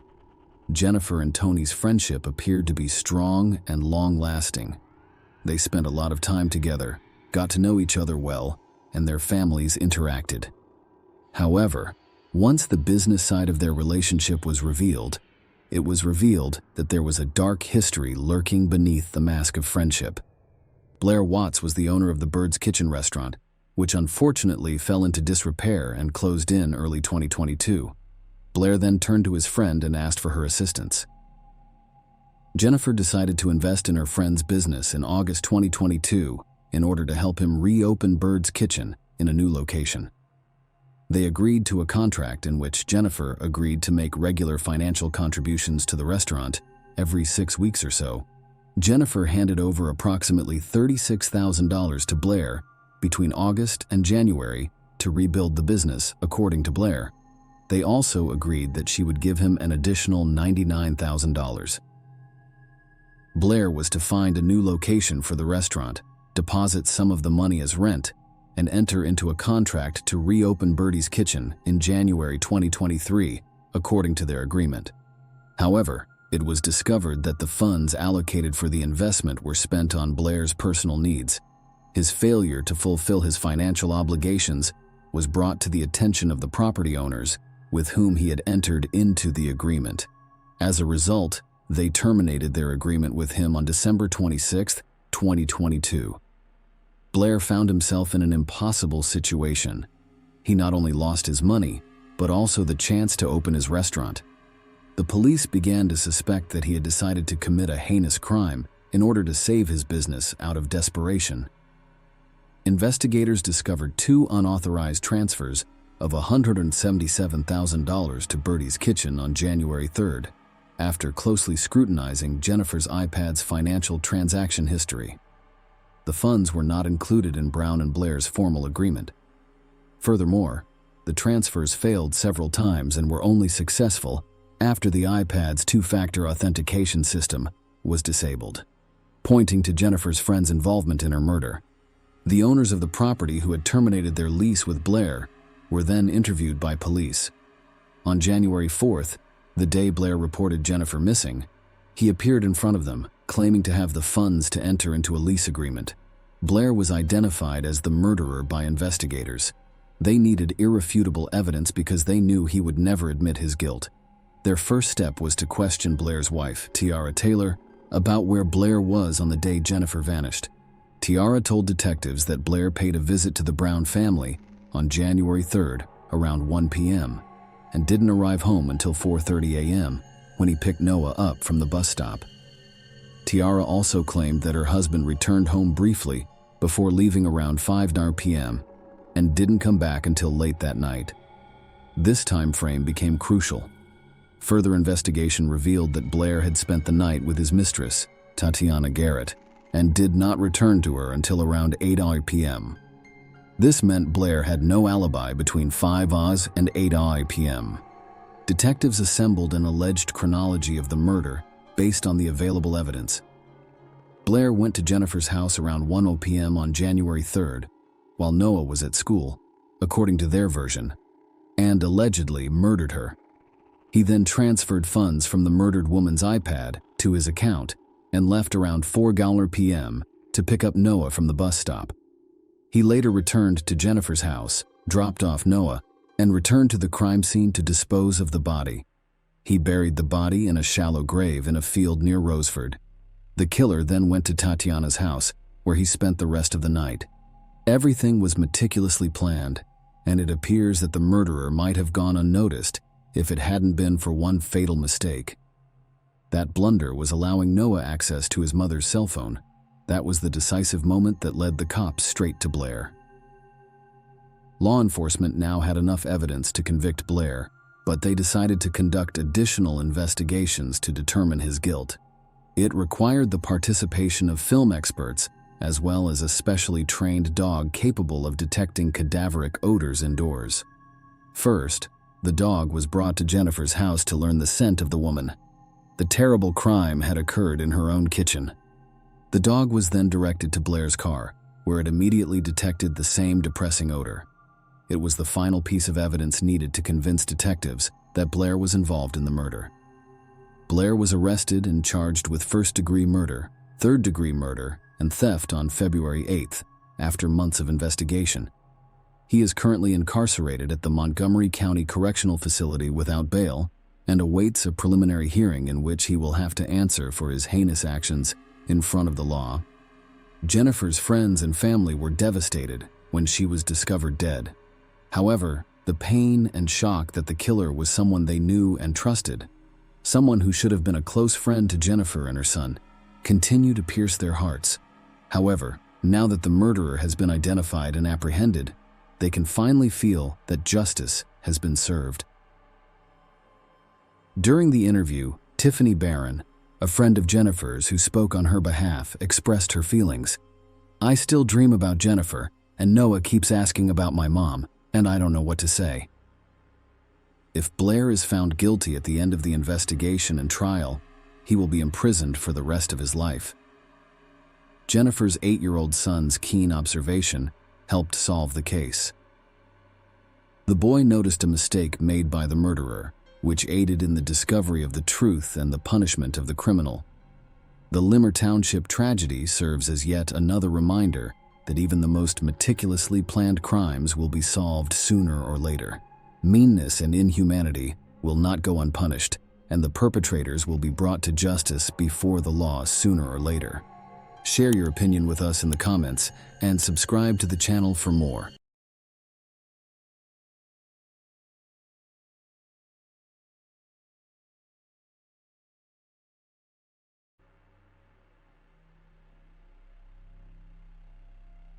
Samantha Fraser's case shows that a monster can't be re-educated, not even by a trained and experienced psychologist. When someone shows signs of being cruel, they should be left alone right away. People like that don't change, so they don't deserve a second chance.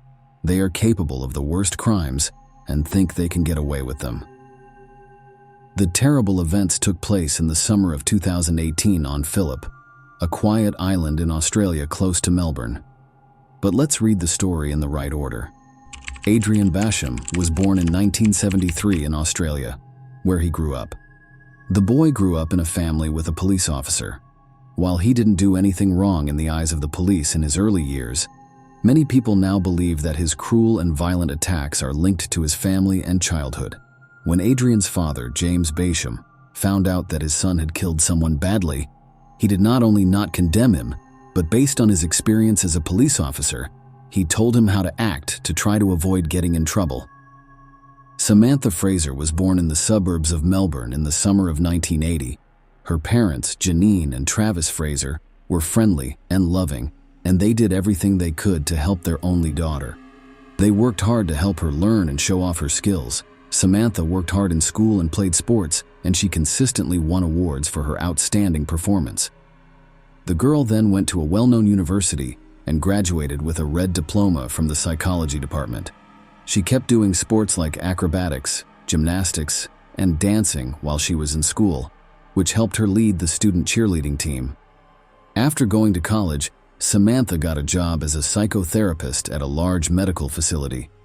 Her coworkers and patients quickly came to respect and trust her. Samantha really loved what she was doing, and this job was her calling. Sam and Adrian met for the first time in late 2005. First, they were just friends, but soon, things turned romantic between them. Friends and family of this couple didn't understand what the two young people, who were so different in every way, had in common. Samantha was friendly, open, and nice, and she could always solve a problem in a peaceful way. Adrian, on the other hand, was very rude and harsh when he talked to people. He was also very angry and hostile. In spite of this, the couple made their relationship official a year and a half after they met. They bought a house in the suburbs of Melbourne, not far from where Samantha's parents live. Not long after, the man got a job with a big company that worked to develop mineral deposits. Because his job required him to go on business trips all the time, he wasn't at home very often. There's no doubt that this is why he and Samantha stayed married for so long. Adrian became a real tyrant at home and tried to control his wife in every way. He not only expected people to obey him without question, but he also did some strange things that might have been signs of a mental disorder. For instance, he insisted crazily that the house was always in perfect order, and this included both how clean it was and where everything was. It's small things like where the books are on the shelf or where the toiletries are in the bathroom. Any change could make him angry and violent right away. Samantha was a psychologist, so she knew how to make things better between people who were fighting. She hoped that her husband would change over time and become more calm and consistent. Along with that, they had 3 children together, 2 daughters, Jemima and April, and a son, Rex. But Adrian's character didn't change even when heirs showed up. In 2014, family problems led to physical abuse in another case. She then didn't say anything, didn't call the police, and didn't tell anyone what happened. People she cared about and her co-workers had no idea that her husband had put his hand on her. She was naive enough to think that this would not happen again. After a year, though, the same thing happened again. Adrian hit his wife. Samantha chose that this time it was the last straw. Samantha was also going crazy because her husband was throwing temper tantrums all the time and wanted to control her every move. She told the police in writing that her husband had beaten her, and then she took the kids and moved in with her parents. They got a divorce in the spring of 2017, and Samantha and their kids were given the family home by the court. They soon went back there. But Adrian had no plans to leave his ex-wife alone. He kept after her, making her life miserable. The young woman was always afraid for her life and the lives of her children because she didn't feel safe.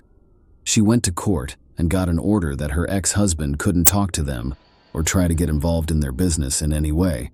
But that didn't stop Basham. He stayed nearby and did everything he could to bother Samantha. At least one of Adrian's friends said that he promised to take away from his ex-wife everything she cares about, from the house to the kids. He also openly threatened to hurt her physically. The man told his friend again not long before the tragedy that Samantha would soon pay for everything. He also seemed dangerous, but the friend didn't take what he said seriously until he heard that the woman had died. Because Samantha was always scared and tense, she put bars on her windows, put an alarm system in her house, and put surveillance cameras outside her house. The woman told him that she was scared that her ex-husband would break into her house and hurt her or the kids. Samantha started to think that her ex-husband had calmed down a bit, about a year after they got divorced. He disappeared from her view less often, which made her feel safer. Samantha even started an affair and made plans for a better, happier life. For Fraser's 38th birthday on July 22, 2018, she spent the day with close friends and a man she loves named Wayne. People who spent the holiday with her remember that she looked happy and in good spirits for herself and her family. A few days before the wedding, the man had proposed to the woman. After the wedding, they were going to take a long vacation and travel to forget about their problems. Samantha had already taken her kids to school the next morning and was on her way to work when she got a call from a friend telling her that Adrian was nearby. Samantha was worried about this, but she chose not to freak out and instead decided to be more careful. Her ex-husband was due to appear in court in a couple of weeks on charges of domestic violence. She was afraid that he would hurt her in some way because of the lawsuit. The woman told her best friend about her worries over the phone, but her friend reassured her. Samantha was never seen alive again after that talk. Samantha wasn't there to pick up her kids from school that day, so the teacher, who knew that things were tough in Samantha's family, called the police. The police went to their house right away to check on everything.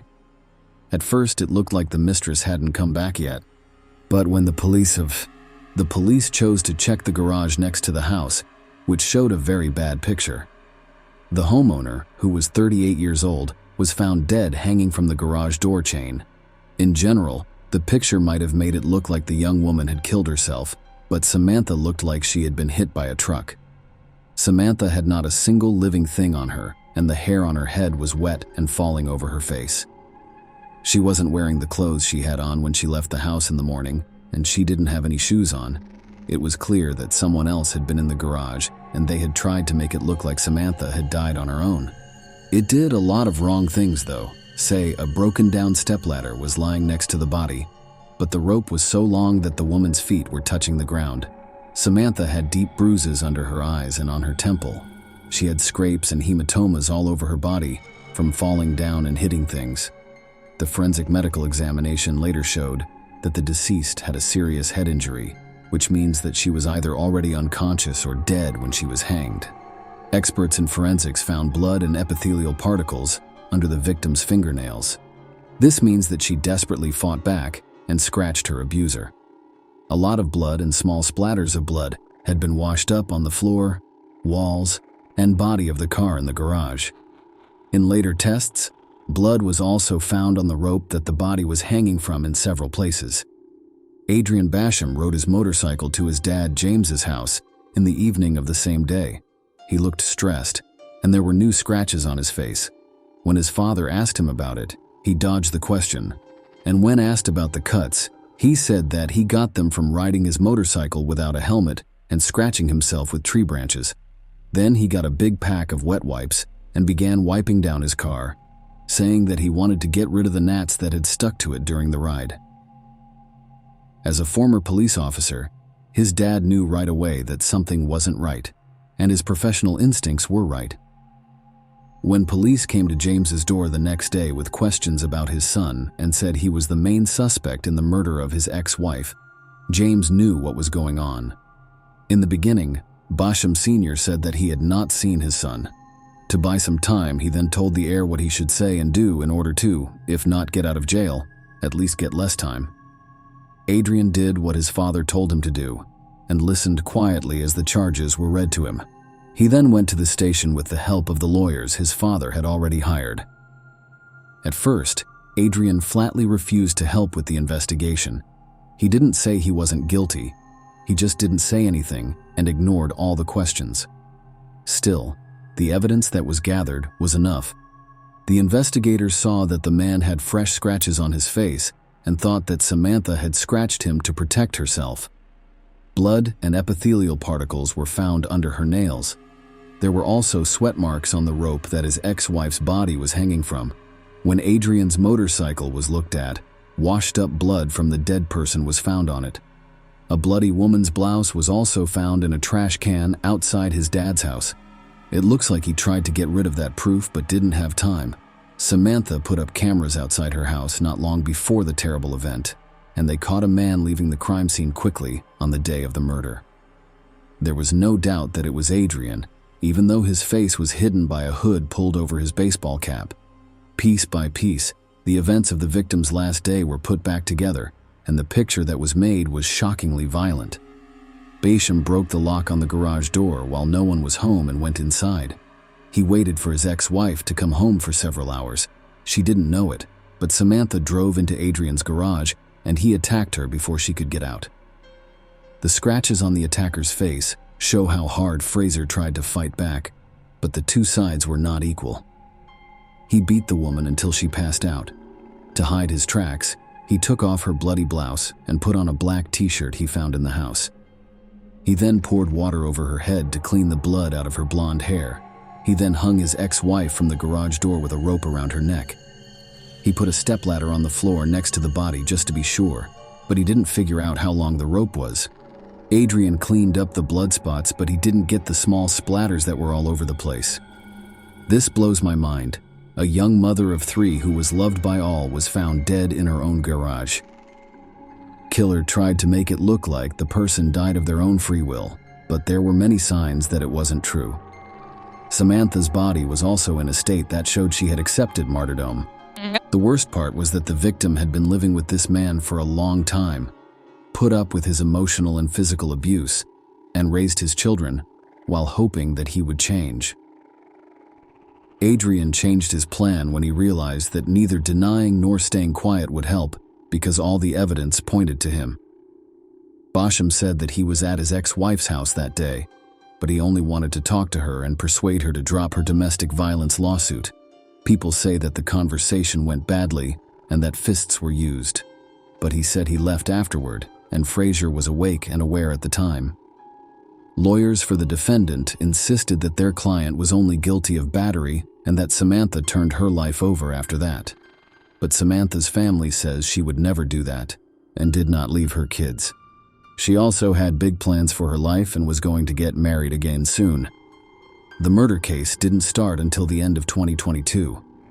Older children of the divorced parents went to the sessions and spoke out against their father and asked for a fair punishment. The youngest son didn't show up to court. He chose not to subject himself to unnecessary stress. Besides that, the boy was scared and panicked about his father. The defense tried to show that the defendant did what he did because he was feeling bad, but this didn't work because Adrian planned the crime, waited several hours for his victim, and tried to get rid of evidence. The court didn't give its final decision on this case until February 2023. Adrian was found guilty of beating someone to death on purpose and given a life sentence without the chance of parole for at least 30 years. The children of Travis and Samantha Fraser were given to Jeanine and Travis Fraser as guardians. Share your opinion with us in the comments and subscribe to the channel for more.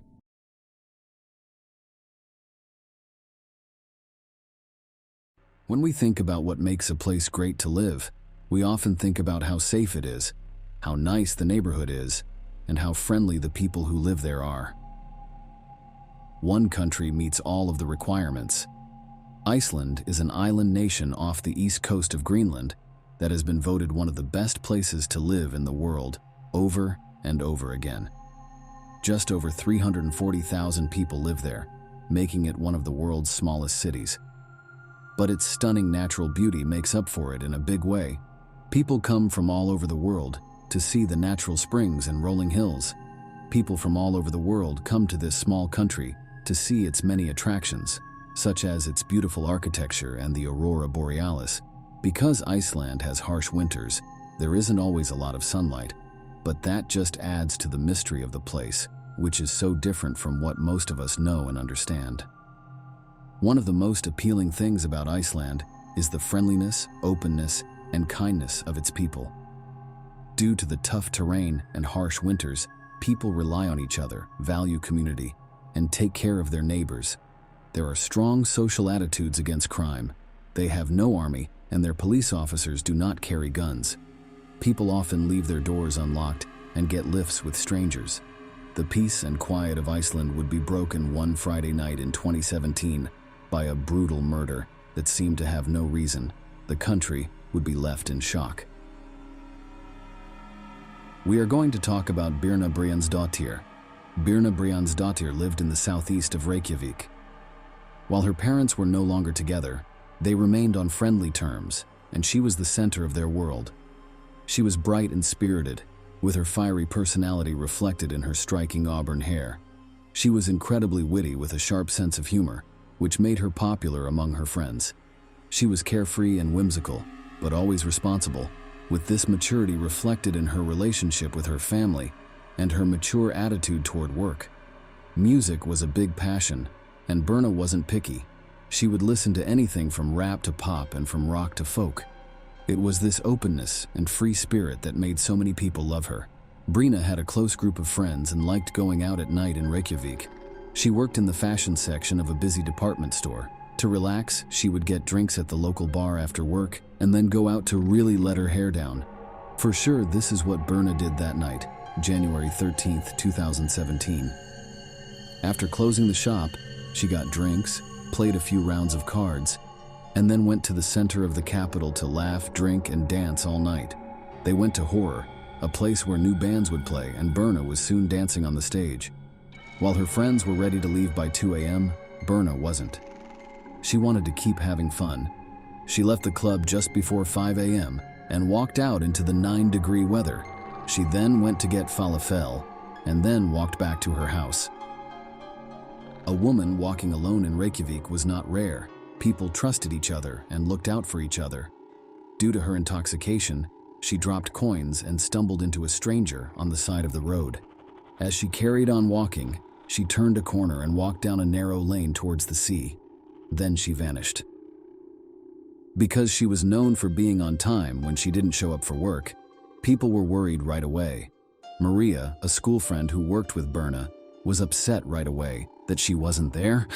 It got worse when she tried to call her cell phone. It wouldn't work, and Birna never turned off her phone. People thought she had just gone back to her dad's house to sleep off her hangover. Her friends who had been out with her that night also thought this, but she wasn't there. Scylla, Berna's mother, was called because she was also worried about where her daughter was. She knew Berna and knew that this wasn't like her at all. Without waiting, her family called the police right away to say she wasn't there. Realizing the power of social media, Scylla posted to her Facebook page, "Dear friends, it's not like her that we can't reach her. Please share and let's find her, Scylla." Iceland is a small community, and before long, Scylla's desperate pleas on Facebook were being shared, and news of Berna's disappearance began to circulate. The stress and worry of having a child go missing are unimaginable. Her parents couldn't sleep, and they persistently made calls to all the emergency services, desperately seeking any new information on Berna's whereabouts. The following day, the police were able to trace her last known mobile interaction before it went dead or was turned off. Just before 6 a.m., her phone pinged off a mobile tower in a port town, Hafnarfjordur, 6 miles outside of the capital. Right away, Scylla got in her car and drove there, calling out to her daughter and looking around the area. A group of family and friends worked with her to get Berna back home alive. Soon, 36 hours had passed since Birna had disappeared into the night in Reykjavik. Her friends and family were sure that something bad had happened to her. She was a trustworthy young woman, and this was not like her at all. Not much was known to the police, though. There was no proof of a murder or kidnapping, so they couldn't do much. As word of her disappearance spread, it quickly made the front page of every newspaper. Every newscaster in Iceland talked about Berna all the time. Her face was on every newspaper page. In the early hours of Sunday morning, her parents went to the police and begged them to search for her. They said she would not have gone off on her own accord, much less not told anyone where she was going. She had no money troubles or relationship problems. Everyone who knew Berna adored her. A case as baffling and unusual as this required Iceland's best detectives, one of which was Grim or Grimson. He had 30 years of investigative experience. He was even part of a special team who spent more than 5 years building a case against those whose misconduct and corruption contributed to the financial crash of 2009. After this, he returned to his roots as a police officer, saying he missed the fast-paced work. Like his colleagues, he too wasn't initially that concerned about Berna.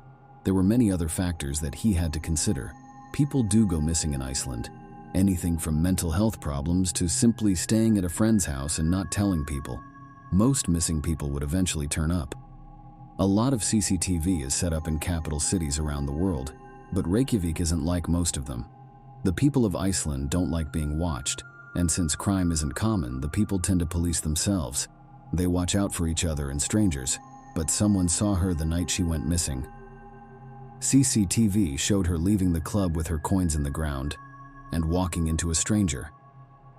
When Grimson checked the next camera less than a block away, she was gone.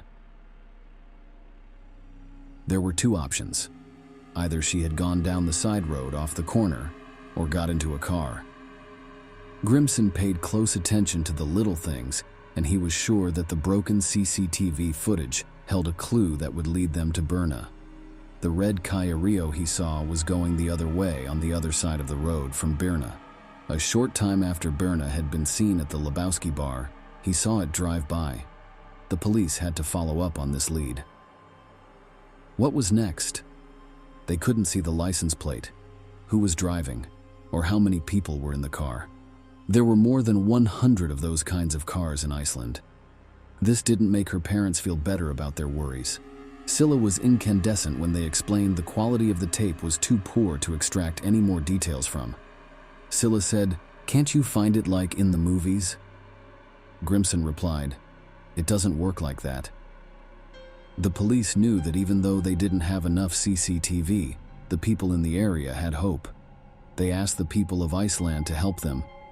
At a rare press conference, Grimson and Berna's upset family spoke in front of the cameras and begged Iceland to help them find her.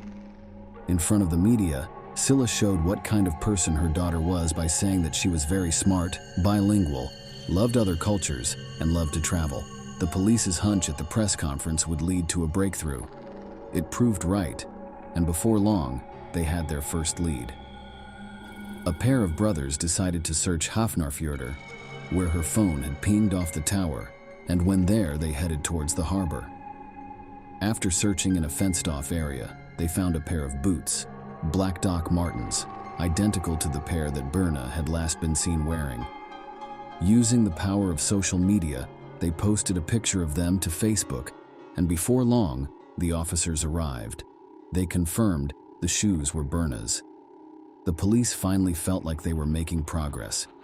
Grimson told the police to carefully look through the CCTV footage, and soon they saw a picture they knew. At 6 a.m. on the morning Birna went missing, a red Kia Rio pulled into the harbor. A drunk man got out of the car and stumbled toward a fishing trawler that had already been docked. After that, the car drove off. Finally, they were able to read the license plate. The car had been rented by Thomas Müller Olsen, a 25-year-old fisherman from Greenland. A family had since rented the car and said there was a smell of chemicals coming from the back.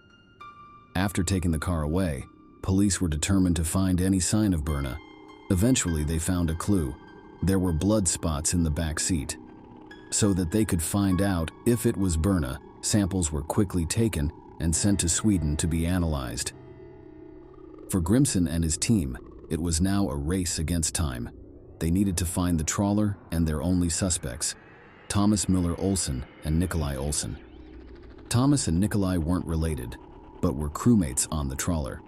Thomas was considered easygoing, approachable, and generally likable while on board. His phone pinged, and Thomas went pale. It was a news article saying that the ship he was on was linked to the disappearance of Birna. A journalist had contacted a Facebook group used by the men on board and asked who had rented the car and who was seen on the CCTV. Thomas was visibly shaken. His captain assured him if he was innocent, he would be fine. There was a huge challenge for Grimson and his team.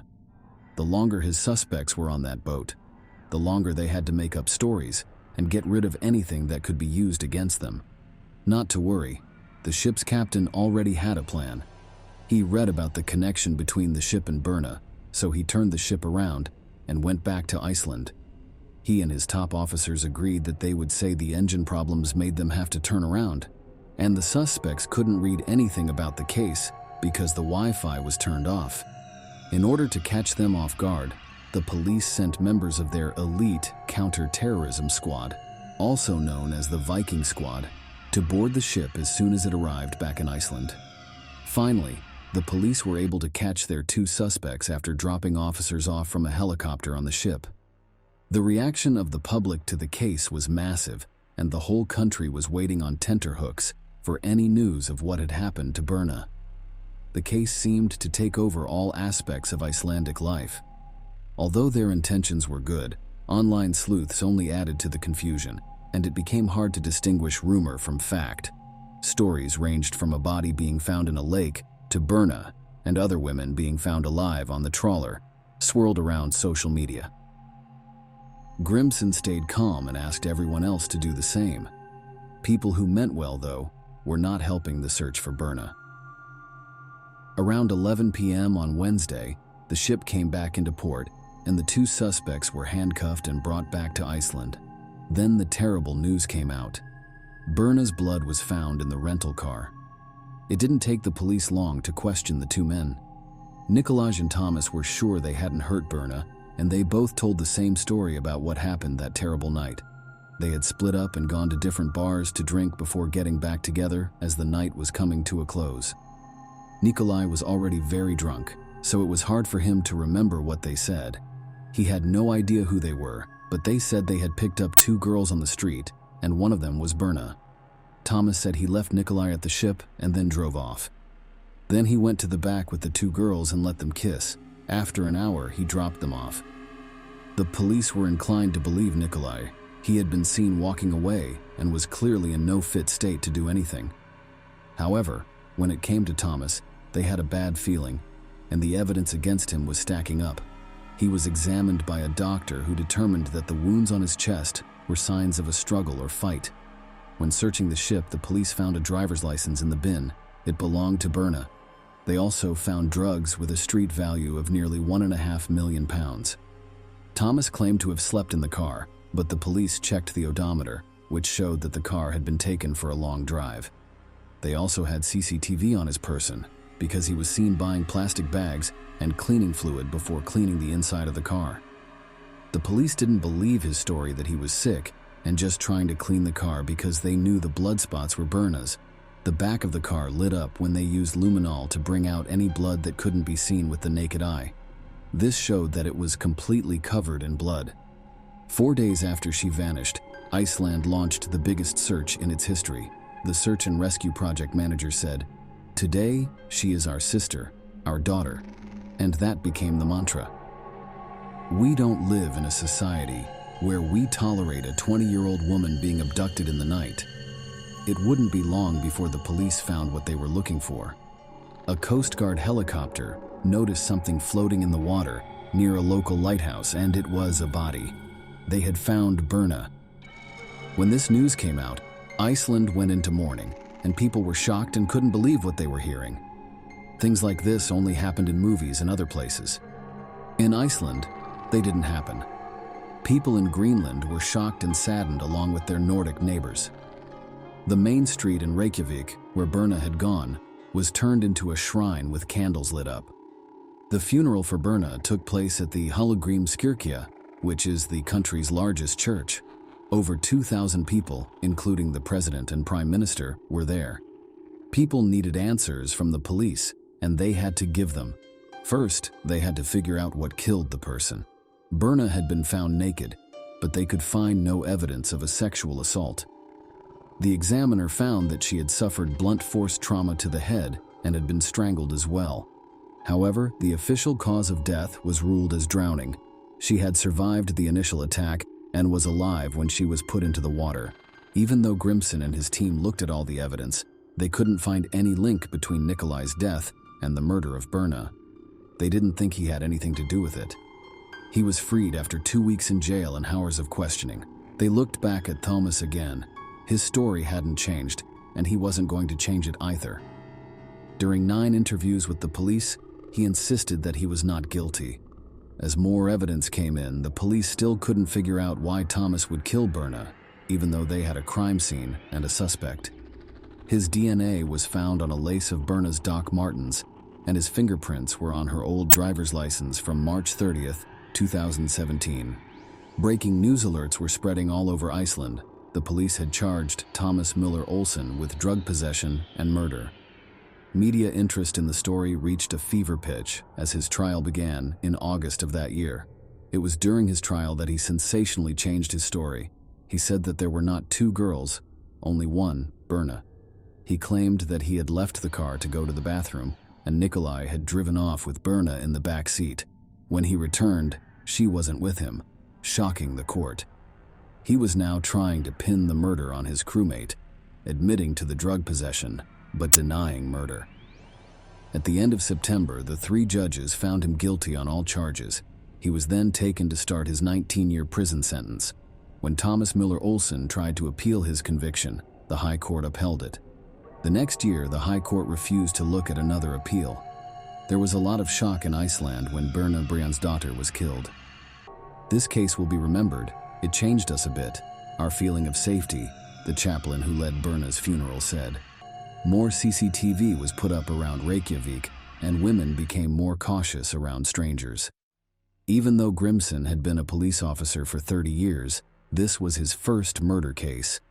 People in Iceland saw him as a hero because he was calm and coordinated. He is now proud to work for his country at the European Union's agency in The Hague for law enforcement cooperation. Even though Birna Briansdóttir's murder was a terrible event, her memory is still alive, and the people of Iceland are determined that she will never be forgotten.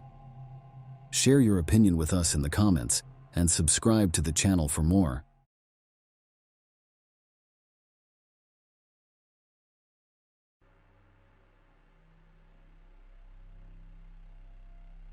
Wedding travel, also known as a honeymoon, is a significant event in the lives of young families. It can leave vivid memories of an unforgettable adventure, or, for example, provide a long-awaited escape from the mundane life somewhere on the Azure coast, under the shade of palm trees. But what if you go on a wedding trip and end up committing or being accused of a crime? Would the honeymoon be as bright and carefree in that case? I don't think so. Unforgettable, of course.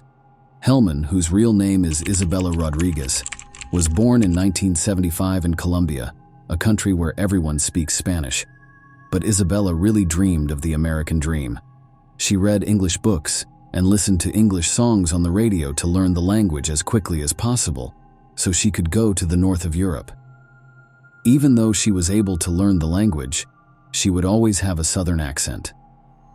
This didn't stop the young woman from moving to Florida, where she worked as a real estate agent for people who only spoke Spanish.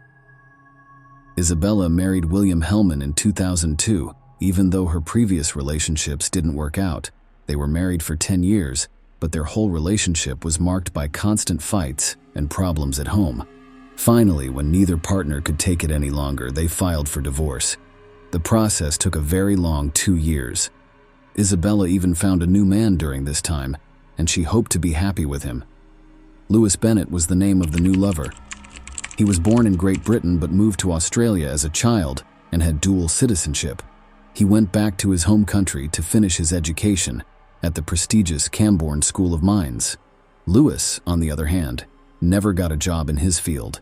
He eventually went back to Australia and started his own business making solar panels. After 4 years, he went into the American market. His main office was in Florida, so the young and promising Lewis started using the internet to look for a wife there. Lewis tried to meet someone online for a long time, but had no luck. He looked at the profiles of women, but didn't pay much attention to them. The women who wrote to him first either turned him off or didn't interest him. But when he saw Isabella's picture, he thought she looked a lot like Jennifer Lopez, so he wrote to her. They wrote to each other for a long time, and Isabella talked about her hopes to move to the United States from Colombia, how hard it was for her to learn English, and her job search. She eventually told him about the men she dated in the past. Bennett didn't care at all about her past because she knew Isabella and William were going to get a divorce soon. In order to meet Lewis in person, Isabella made plans to go to wherever he was, whether it was England, Australia, or even Thailand. Lewis bought a catamaran to show his new girlfriend Isabella how much he liked her. He planned to take her on a trip around the Caribbean Sea. He dreamed of doing this since he moved around a lot as a child and found it hard to make lasting friends. In his spare time, he read adventure books by authors like Jules Verne and Robert Louis Stevenson. Treasure Island was his favorite book, and it would become an important part of his life. When Isabella had free time, like on vacation or over the weekend, she always went on trips with Lewis. She saw that Lewis almost forgot about work while on these expensive trips, though it could be said that his company's processes were highly automated, which gave him time to relax. When Isabella tried to talk to Lewis about his work-life balance, he either laughed it off or said that he had a big inheritance and didn't need to worry about anything. Isabella was happy with his answer. The couple celebrated the birth of their daughter Amelia in July 2016. It was a big deal for both of them, and that's when the fight started. Isabella had a hard time deciding how to raise their daughter, or even which country would be best for her upbringing, because of things that had happened to her in the past. Lewis wanted Amelia to grow up in Australia with his parents, but Isabella wanted to stay in the United States. As a compromise, they finally moved to Florida. In 2017, even though they already had a child together, they decided to get married. Isabella asked her husband to take her on a honeymoon on his catamaran because she thought that being on the water would bring them back together. Lewis agreed, but the date was pushed back. They finally left on their romantic cruise at the end of April 2017.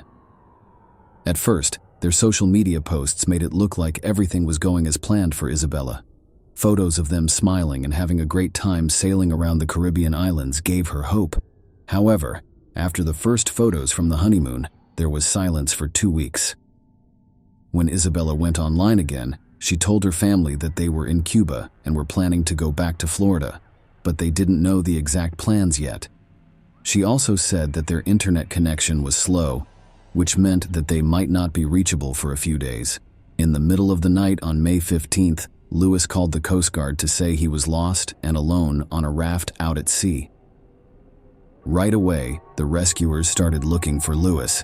They found him near the Bahamas on a raft that was full of food and other supplies. Lewis told a story about how he had asked Isabella to rest for a few hours after a long day, and then given her control of the catamaran. A heavy thump from below woke him up after he went to take a nap in the cabin. He thought Isabella had been thrown overboard when he couldn't find her, and saw that the catamaran was taking on water. He got his things together and moved to the rescue boat, thinking that her life vest would keep her safe. It was strange that he didn't use a beacon or a satellite phone to call for help. The Coast Guard didn't understand what was going on. They looked around and saw that there were no underwater rocks or reefs that could have sunk the boat like Lewis said. The boat also had open escape hatches, which is against safety rules, and suggests that someone was trying to sink the ship on purpose. It was proven by divers that the holes in the catamaran's bottom were made from the inside. The condition of the boat did not match Lewis's account of hitting rocks in the water. Another strange thing about the case was that Lewis only put his things on the life raft, as if he didn't think he would find Isabella alive. He even brought silver coins that are hard to find that are hidden in aluminum tubes. Later, investigations showed that one of Lewis's friends had stolen these coins in 2016. Lewis was charged with smuggling because of how he behaved, the fact that there were open escape hatches, and other suspicious circumstances. While the person was being held for smuggling, the investigation went on and more evidence came to light. In the house where Isabella and Lewis had lived, recording devices were found that had recordings of Lewis making death threats against Isabella. Isabella told her friends about these threats and how she wanted to leave her husband, but she also wanted to give their marriage one more chance. Debts, real estate, electricity, and credit cards were the main things that made them fight. Lewis had a lot of debt but didn't. He declined to deal with his money problems and instead chose to travel instead of working. Even told Isabella she had to get a job to help him pay off his debts while he kept traveling. The investigation also found that between 2014 and 2016, Lewis sent money to other countries worth a total of $160,000. These transfers had something to do with the stolen collectible coins that Lewis had on him. Lewis was facing more charges of involuntary manslaughter as the evidence grew. Lewis Bennett took a plea deal in November 2018 and pleaded guilty to both smuggling drugs and manslaughter by accident. He went to prison for 8 years and couldn't get any of Isabella's insurance payments or property. The court told Lewis that he had to give his daughter Amelia money because she would have to deal with the emotional pain of losing her mother as she grew up.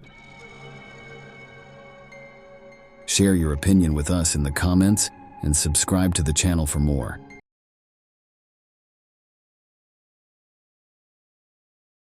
In April 2016, in Fort Worth, Texas, a shocking and brutal murder startled even experienced investigators. Elizabeth Paula Arellano worked as a paramedic before falling victim to this vicious and senseless act. Prepare to be shocked as you discover who carried out Elizabeth's execution.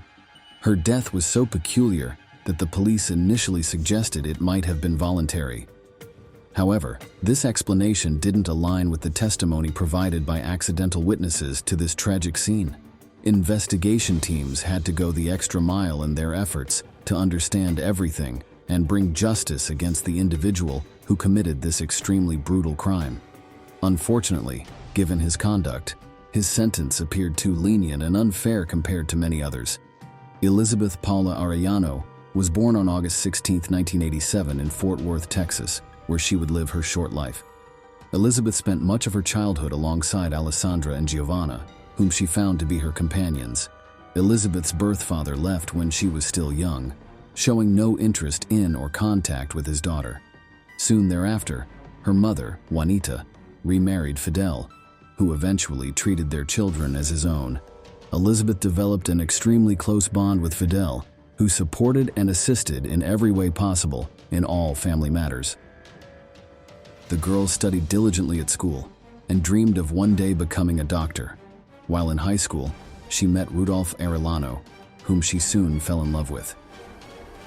Elizabeth chose a man almost 8 years older than herself, causing some embarrassment among her parents. Nonetheless, they did not interfere with the romance, as their son-in-law appeared serious and reliable enough for them not to intervene. At 16 years old, just out of school, Elizabeth legally married her lover. Elizabeth and James eventually had 4 children together, 3 sons and a daughter. However, Elizabeth did not intend to become a housewife, as she remembered her childhood dream of becoming a doctor, and she graduated from medical school to work as a paramedic while planning to pursue further education. The young woman was kind and devoutly raised in Christian traditions. She took her children regularly to church and instilled in them love and compassion for their neighbors. Family and friends recognized her as an attentive listener who was always willing to lend a helping hand. At first, their marriage seemed strong and blissful, but after 13 years, it began to unravel as Rudolph tried his hardest to control every aspect of her life, becoming increasingly inconsiderate over time. Eventually, their union disintegrated entirely, as his jealousy of his young wife became uncontrollable. After yet another jealousy-fueled argument initiated by Rudolph, Elizabeth took her children and moved them back to her parents' house. Although Rudolph attempted reconciliation with Elizabeth, she had grown tired of his fits of anger and didn't want the children exposed daily to their scandalous arguments. She mustered enough courage to officially file for a divorce, and shortly thereafter, she mysteriously vanished without a trace. According to friends and family, she appeared in good spirits and decided, in order to distract herself from family problems and the impending divorce, to visit a nearby club after work with colleagues. On Friday evening, April 15, 2016, the 28-year-old mother went to a fun place with some friends. There, she danced and had fun but did not consume alcohol due to her plans to return in her own car, which she had used to arrive at the club. Elizabeth arrived home well past midnight on April 16th. Once she parked the car, she called her friend, with whom she had spent the evening at the club, to inform them that she had already reached home and that everything was okay. However, after hanging up the phone, she never entered the house. The next morning, Juanita became very distressed to find that Elizabeth had not returned home as planned. Although Juanita knew Elizabeth had planned on spending the evening with friends, she expected Elizabeth would have returned long ago, as her car had been parked outside their house, indicating her return from the club. Juanita approached Elizabeth's car, only to find it unlocked with its key still in the ignition. Inside were Elizabeth's purse and cell phone belongings, indicating that something horrible must have occurred. As soon as she noticed Elizabeth was missing, Juanita immediately notified the police and filed a missing person report. At first, the police believed they could quickly solve the case with hot leads, hoping Elizabeth might still be alive, as there was no blood or signs of struggle visible inside the car. However, that proved not to be the case, and their first priority became reconstructing every aspect of that evening and night for all possible witnesses who might help identify and interrogate. Friends and colleagues of the young woman who spent the evening before she disappeared were interviewed, providing details about when she left and returned home.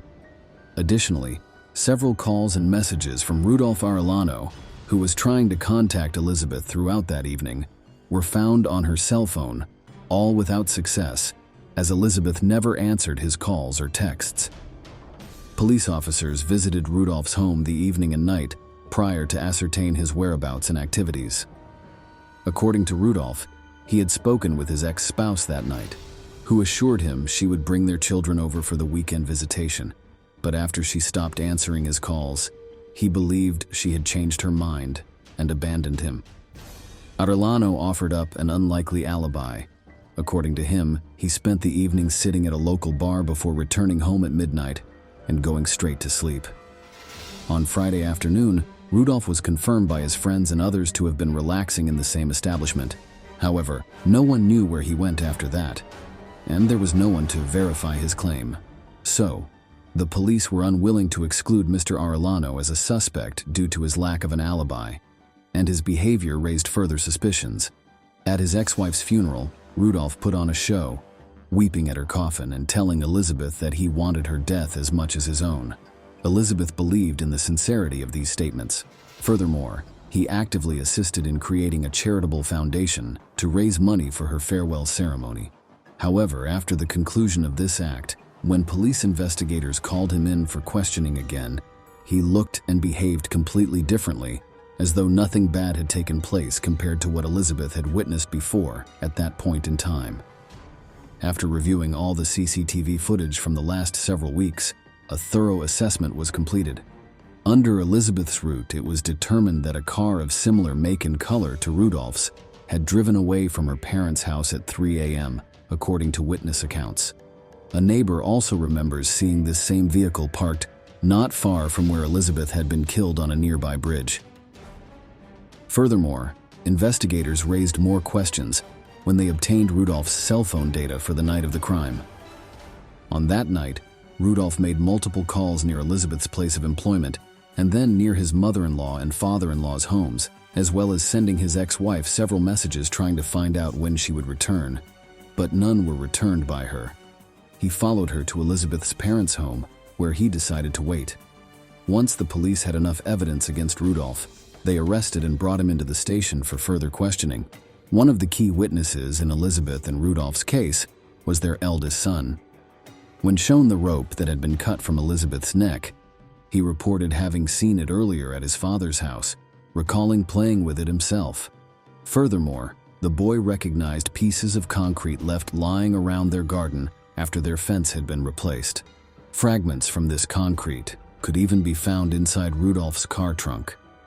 The investigation revealed that the man waited for his ex-wife at her parents' home before abducting her and forcing her into his car, where he had prepared rope and concrete in the trunk for use during the massacre at a nearby bridge.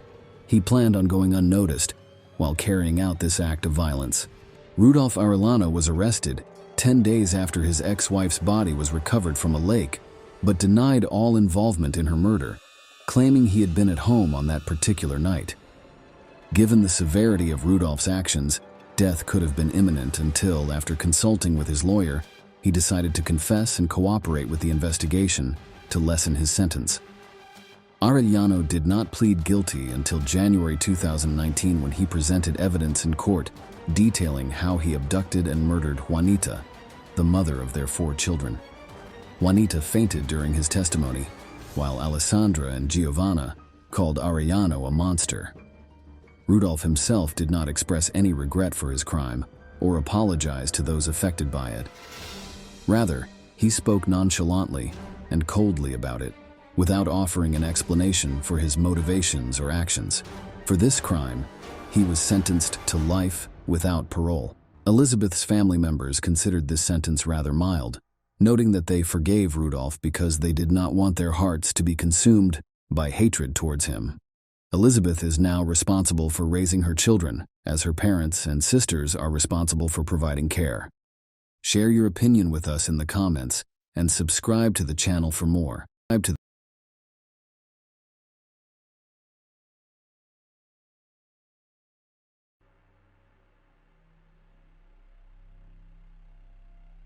Denise Dragon's well-known case shows how naive idealism, morbid jealousy, and a strong desire for illegal drugs can combine to cause tragedy and destroy 3 young lives at the same time. At the time of the tragedy, the oldest person involved, and I'm not afraid to use this word, was only 22 years old. He really tried hard to keep playing with the feelings of the 2 girls, who were only 17 and 19 years old. They were in a love triangle for a short time, but it ended in 2 pregnancies, crazy stalking, and murder. Mario Topanera was born in 1996 in a small town called Alcorcón in Spain, just outside of Madrid. The young man never put himself through the stress of school or looking for work. He lived with his parents when he was 22 years old and worked part-time jobs to pay the bills. Mario loved writing graffiti and was very good at drawing, but he couldn't use his art skills anywhere. He was happy with his small part-time jobs painting buildings outside and inside walls. The main way Mario made money was by selling illegal goods. He didn't do it himself. Instead, he found people who were interested and took them to a remote part of the city, where his friends could get them anything they needed. Topanera made a lot of money from these deals, so he was always looking for people who could help him. It's unclear if Mario's parents knew what he was doing, but if they did, they clearly didn't care. Mario had a good looks and a strong personality. He was popular with both sexes. The young man was very good at using his charm to make friends and often dated several girls at the same time without meaning to. Denise Maria Dragan was born in Romania in 2001 to Emil and Daniela Dragan. Her parents were very young and having a hard time with money, so they had to go work in Spain and leave their little girl with her grandparents. After a few years, they were able to get married legally in another country, get a good job, and pretty much set up their daily lives. They moved their little daughter to their home in sunny Spain. The girl quickly made friends where she lived and found it easy to learn the language. At school, she did well in almost all of her classes and got good grades. The little girl was also interested in dancing, happily spent several hours a day in the studio, and regularly competed in a variety of events. When the girl was in middle school, her parents' marriage fell apart, and they decided to split up. The child went to live with her mother after the parents got divorced, but her father continued to care for her in every way, even though he had a new family. He helped her communicate, gave her money, and tried to be a part of her life in every way. Soon after, her mother also got married again, and a year later, the girl had a younger brother whom she loved and spent a lot of time with. When Denise was 16, she decided she wanted to learn how to do hair and become a stylist. She quit her studies and dance classes to focus on her new hobby full-time. Her parents didn't stop her or try to discourage her. They let their daughter make her own decisions to gain experience. Denise got a job at a beauty salon owned by family members. Rocio Martinez, a 19-year-old girl from the suburbs of Madrid, was the third main character in this dramatic story and the last link in the love triangle. Her father was a police officer who was transferred to Alcorcón, where he moved his whole family. Rocio was impulsive, scandalous, and sometimes even angry as a child. She was used to getting what she wanted and didn't put up with Rege. Martinez was never charged for what she did, though, because her father was a police officer and had a lot of connections. Rocio believed that no matter what she did, her father would get her out of trouble. Rocio was also very pretty, so she always had a lot of fans.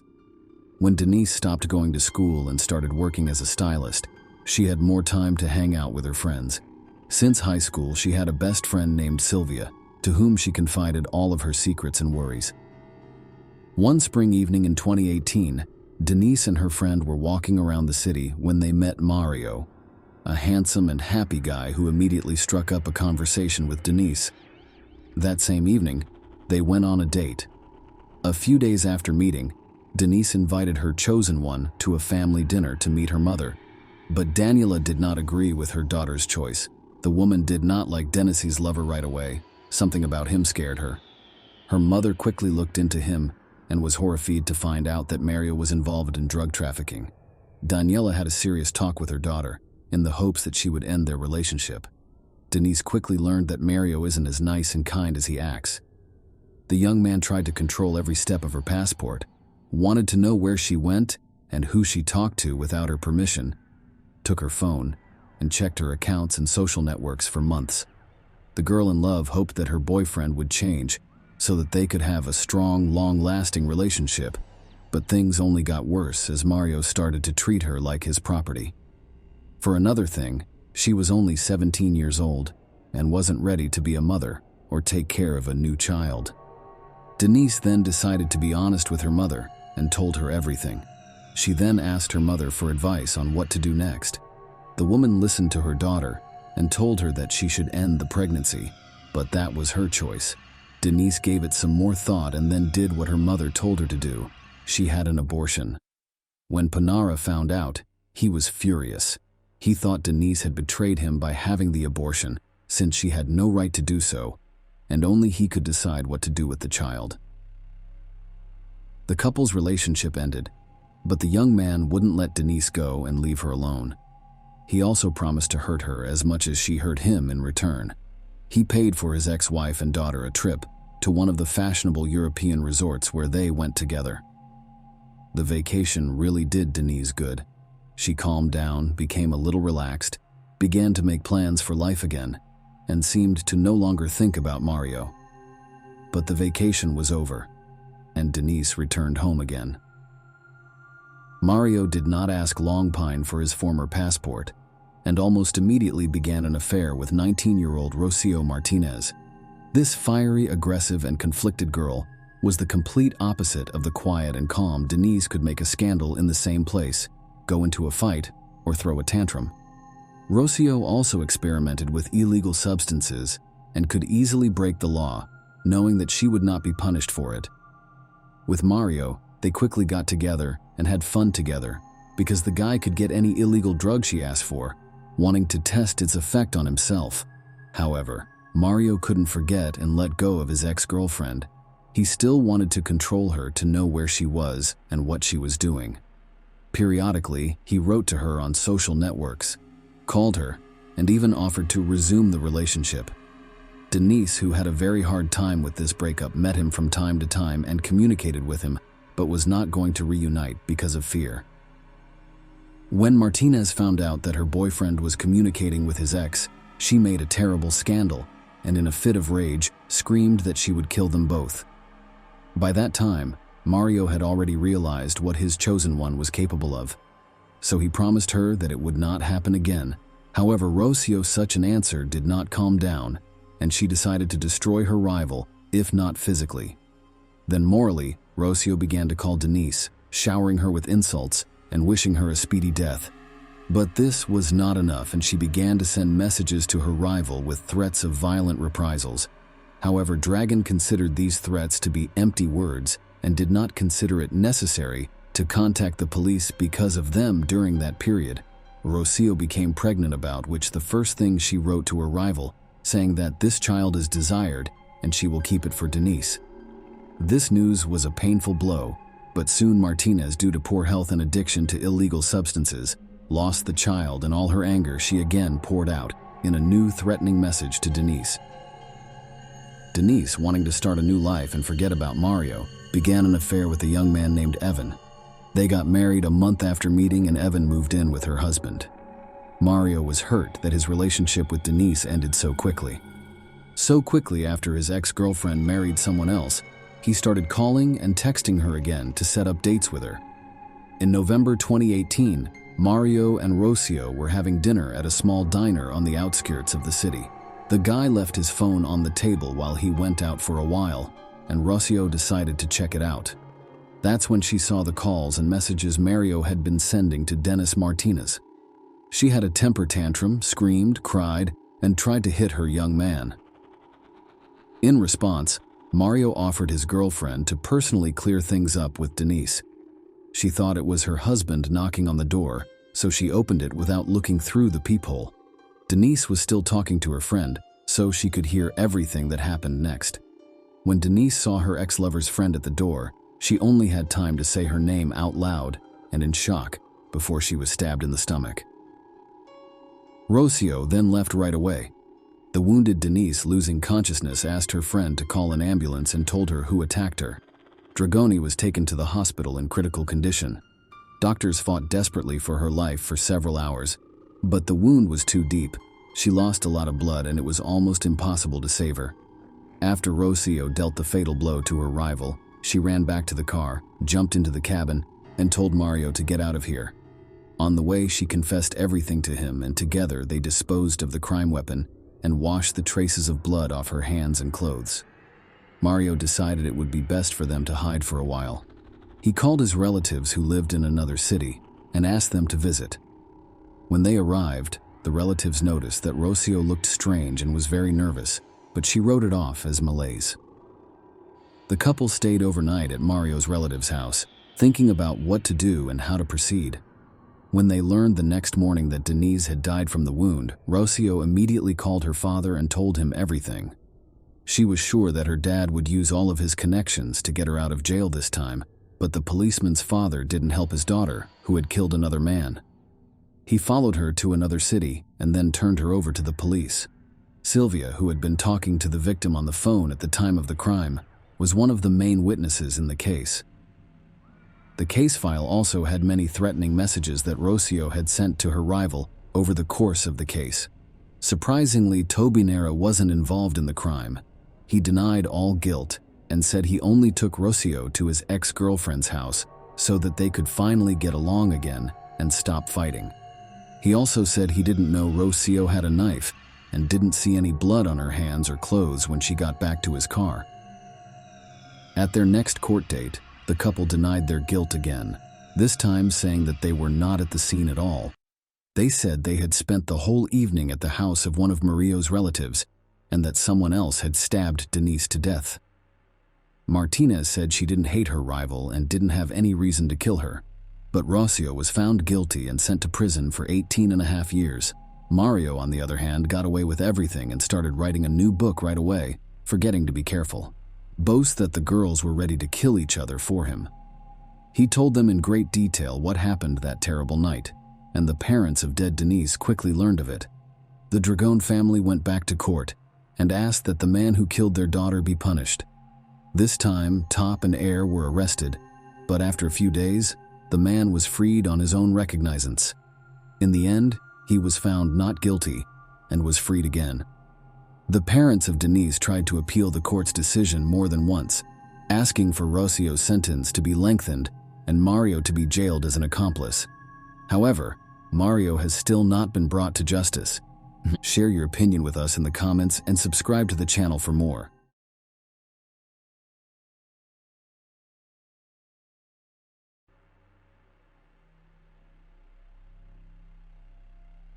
Cape Town is 400 miles away from the city of Port Elizabeth, which is at the western end of Algoa Bay, on the southeast coast of South Africa. This city is a major seaport and also has the 6th most people in South Africa. When Chris Panayotu, then 18 years old, graduated from high school in this city in November 2004, he went to work for his dad's trading company. In the city and the areas around it, his father owned a large chain of stores and restaurants. Chris had always wanted to work in his dad's business, even when he was young. He was also very interested in running retail chains and growing the retail services industry. He was very active and determined, and his goals went far beyond being an executive and skilled worker under his father's supervision.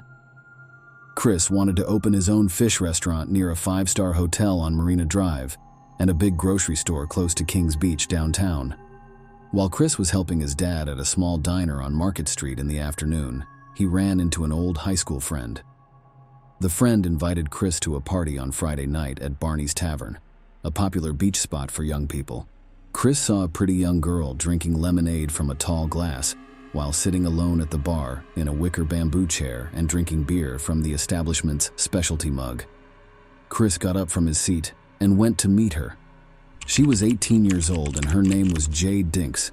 They hit it off right away, and they quickly found that they had a lot in common. Chris and Jade started dating after that party. They had no idea that their meeting at Barney's Tavern on Friday night would be the start of a terrible love triangle story that ended in tragedy. The girl named Jade was always happy and friendly, and she wanted to make other people feel good. Because she wanted to make a difference, she decided to become a teacher and started college in 2005. While Jade worked on her schoolwork, Chris started his own business. He started with a grocery store and then opened Infinite, a restaurant and bar in the neighborhood. Even though both Jade and Chris had a lot going on in their lives, their relationship grew stronger, like the roots of a young tree going deeper into the ground. They each made their own happy place where love and kindness seemed to last forever, and where days were full of smiles and hope for a bright future. Things started to go wrong in their relationship over time, mostly because Chris was seeing another woman. At first, Chanel Cooties was just working at the store that Chris owned, and their relationship was strictly business. But as time went on, their interactions turned into a secret love affair that they tried to hide with mysterious smiles and small movements. They met in secret in hotels in the area, and Chris even let Chanel stay with him while Jade was away. Chris and Jade seemed like a happy and successful young couple to their family and friends, especially after they got engaged and then married in 2012. Jade finished college and got a job at an elementary school, and Chris's business looked like it was doing well. However, Chris's relationship with Chanel continued, which made things difficult in their marriage. When Costa Panayotou, Chris's father, found out that his son was having an affair with a sales clerk, he was very upset and angry. He couldn't understand how Chris, who had been seeing Jade for 8 years and knew she was smart, kind, and moral, could act so badly. Costa confronted Chris at Infinite while he was celebrating his engagement with friends, which turned into a heated argument. Costa told Chris that he would lose his inheritance if he kept seeing Chanel. Chris told his father that he was ending his relationship with Chanel, but they were still seeing each other behind his back. During this time, Jade didn't know that her fiancé was cheating on her. Chris's finances got worse as he tried to balance his 2 different lives. He spent a lot of money on gifts for Chanel, fancy hotel rooms, and other unnecessary things. While Chris was away from Jade more and more over the next 3 years, it hurt his business and his family. Jade started to feel more and more alone and ignored in her marriage. She told her friends how upset she was and how she had tried but failed to get them back to getting along. In September 2014, Jade was at the point of losing her mind. She wrote a very emotional letter on September 21st about how much she wanted love, a normal marriage, and a caring partner. She also told him how annoyed she was with Chris's secrecy and the distrust and uncertainty it caused. 3 big men in a rented car pulled up to the gate of Staringlad Village on April 20th, 2015, in the early morning. This is where the young Panayotou couple lived. They saw a young woman who was well-dressed and impatiently waiting by the road. 2 of the men got out of the car, but the driver told them to stay inside. A black BMW pulled up next to her and they watched. When she got in the car, it took off quickly, making the people who wanted to take her hostage angry. Like every other day, Jade left her house at 6:15 a.m., waiting for her friend and coworker Cheryl to pick her up in her BMW for their daily trip to work. Cheryl was running a little behind, and she saw the car from the day before with tinted windows at the curb. When Jade reached for her phone to call Cheryl, she saw 2 people coming from the bushes next to the road. Cheryl was only 10 minutes late, but Jade wasn't there. Cheryl tried to call Jade's cell phone and knock on her door, but got no answer. Cheryl finally called the police, and by 10 a.m., Jade Panayotou was officially reported missing. This led to a large-scale search that included police, a K-9 unit, and volunteers from the community. The search for Jade went on, but on the first day, nothing was found. The search started up again the next morning, and there was a reward for anyone who could help find her. Around 10 a.m., Angel, a K-9 officer, found Jade's dead body in a bushy ravine close to Quano Bushley. Even though she was fully dressed, a medical exam showed that she had been shot 3 times in the back and fatally in the head. Her jewelry and bank cards were missing, making it look like the people who killed her were trying to hide why they did it. Jade's family and friends were shocked and couldn't understand what had happened.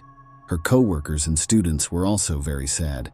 The news of her death spread all over the city, and people were sad and confused on social media. On October 22nd, Jade's family held a memorial service at a Catholic church. This was followed by a funeral that was attended by a huge number of people from Port Elizabeth. People who knew and loved Jade were deeply saddened by her death. South African police service officers were also at the city cemetery. They thought Chris Panayotou's behavior during the funeral was strange and staged. As suspicions grew, the court later found that Chris's farewell speech looked a lot like a dedication on the internet by Charles Atkins to his late wife. Even though it wasn't direct proof, this discovery made people think that Chris may have been involved in killing his wife. The authorities decided to keep a close eye on him. Several other strange events also pointed to Chris's involvement in the murder of his wife.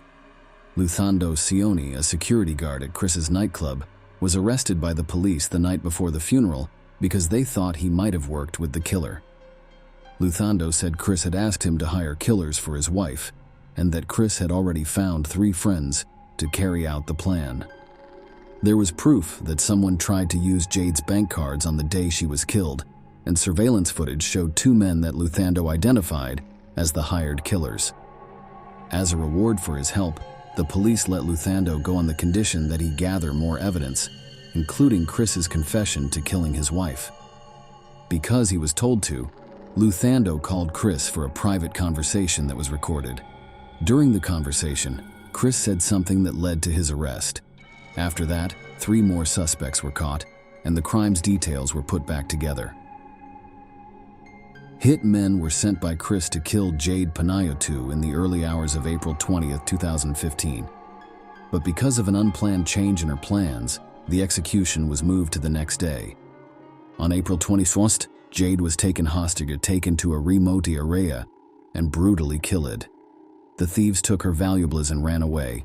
They tried to take money out of her bank cards but couldn't because the PIN they were using was wrong.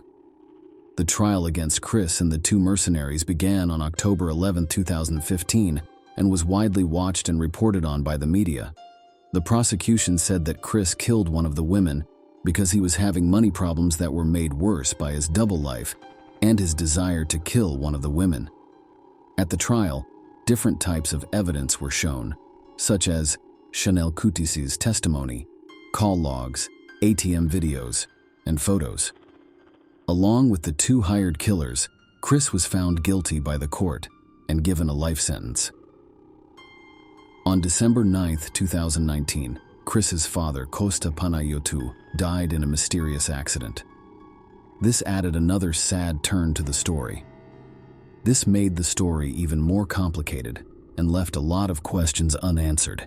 If Chris had anything to do with his father's death, it made an already scary story even scarier. Overall, Chris Panayotou's actions showed how far some people are willing to go to put their own needs ahead of the lives and well-being of those they care about. People are angry and upset about what he did, which led to the brutal murder of his wife Jade. It's still not clear if Chris had anything to do with his father's death, but he is now facing the consequences of his horrible crimes, which means he will never get away. Share your opinion with us in the comments and subscribe to the channel for more.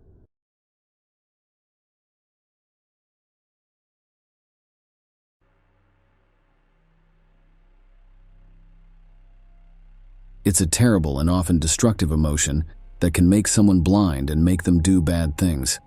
The terrible event that happened in Costa Rica a few years ago was caused by jealousy. In the history of forensics, this case is known as the case of Gerardo Cruz. But let's go through everything in order. The year he was born was February 1975 in Costa Rica. Not much is known about her family when she was young. The girl grew up in a place called Cuba with her mother, Sonia Fonseca. Samadi went to one of the nearby schools. Even when he was young, he showed that he was a difficult and troubled person. People in the area who knew her say she wouldn't put up with being turned down and that she often got what she wanted by force or lying. Samadi's beautiful looks and perfect body made it easy for men to fall in love with her, but she couldn't keep them. She was very pretty and knew how to make the most of her looks, but she put money and her own needs above all else out of greed and vanity, which turned off her suitors after a short time together. In her younger years, she was also very angry and jealous. Because she looks like a doll, Samadi Fonseca worked for a few years as Barbie in one of the big bookstores owned by the Universal Company. It was during this time that the girl got a nickname that made her feel good and stuck with her forever. Samadi had an affair with a successful reporter who worked on local TV not long after she graduated from high school. Her age difference with the man was 16 years. His name was Osvaldo Fernando Baleri. Samadi was in her longest and most serious relationship, but Baleri never asked her to marry him. They had a son named Christopher in 1996 and a daughter named Christina the next year. He broke up with the young woman in 2012, though, because of constant scandals and jealousy. He died suddenly at the age of 53. Not long after Baleri died, Samadi made the choice to do something on her own. She went to the house of her ex-lover and took it by changing the locks so that the family and heirs of the dead person could not get in. Samadi also took some valuable things that belonged to the person who died. The Baleri family was very angry and went to court right away to punish Samadi for stealing. The young woman was told to leave the house by the police, but she was not charged with a crime. Fonseca was in a lot of other relationships besides Miguel Angel Perez. She had her third child, a daughter named Maria, with him. Some reports say that this relationship was registered, but after a few years, they got a divorce. Some sources, though, say that Samadi wasn't married. She also gave her lover's last name to her youngest daughter, without telling him or getting his permission. Although it's interesting that some of Barbie's lovers have mysteriously vanished or died in strange ways, no one paid much attention to this for a long time. As an example, one of Samadi's lovers disappeared soon after he broke up with a woman who was rude and angry.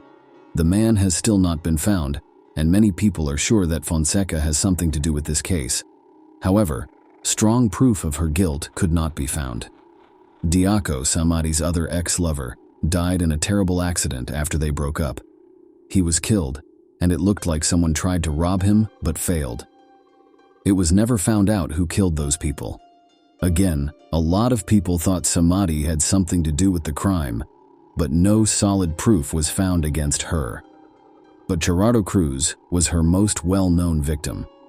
For Cruz, Costa Rica is home. He was born in San Jose in December 1992.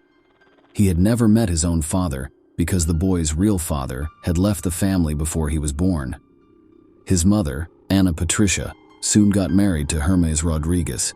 Rodriguez took the baby in and raised him as his own. After a few years, Gerardo got a sister named Milena. When the guy was young, he was calm and didn't worry about anything. His school was like any other. He liked motorcycles, and he met his true love, a girl named Carol, early in life.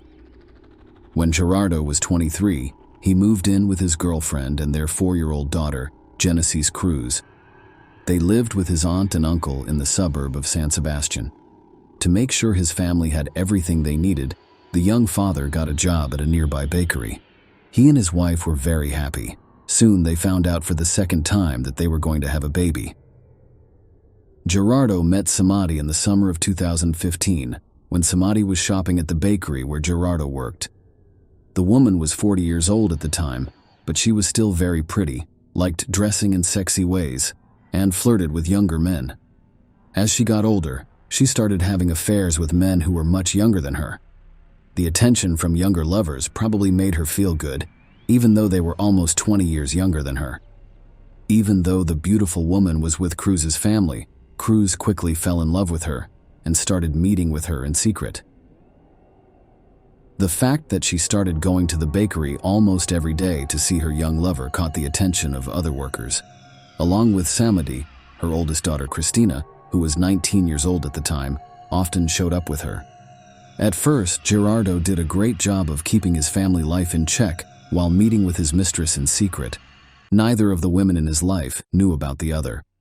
But soon, Gerardo, as they call him, let down his guard.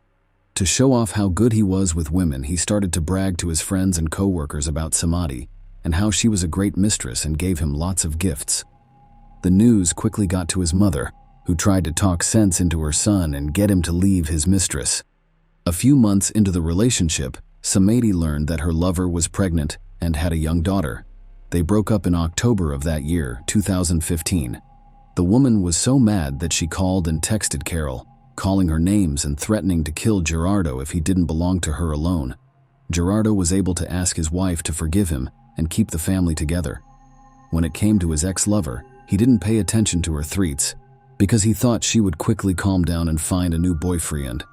It's possible that he had no idea how sneaky and mean Samadi would be.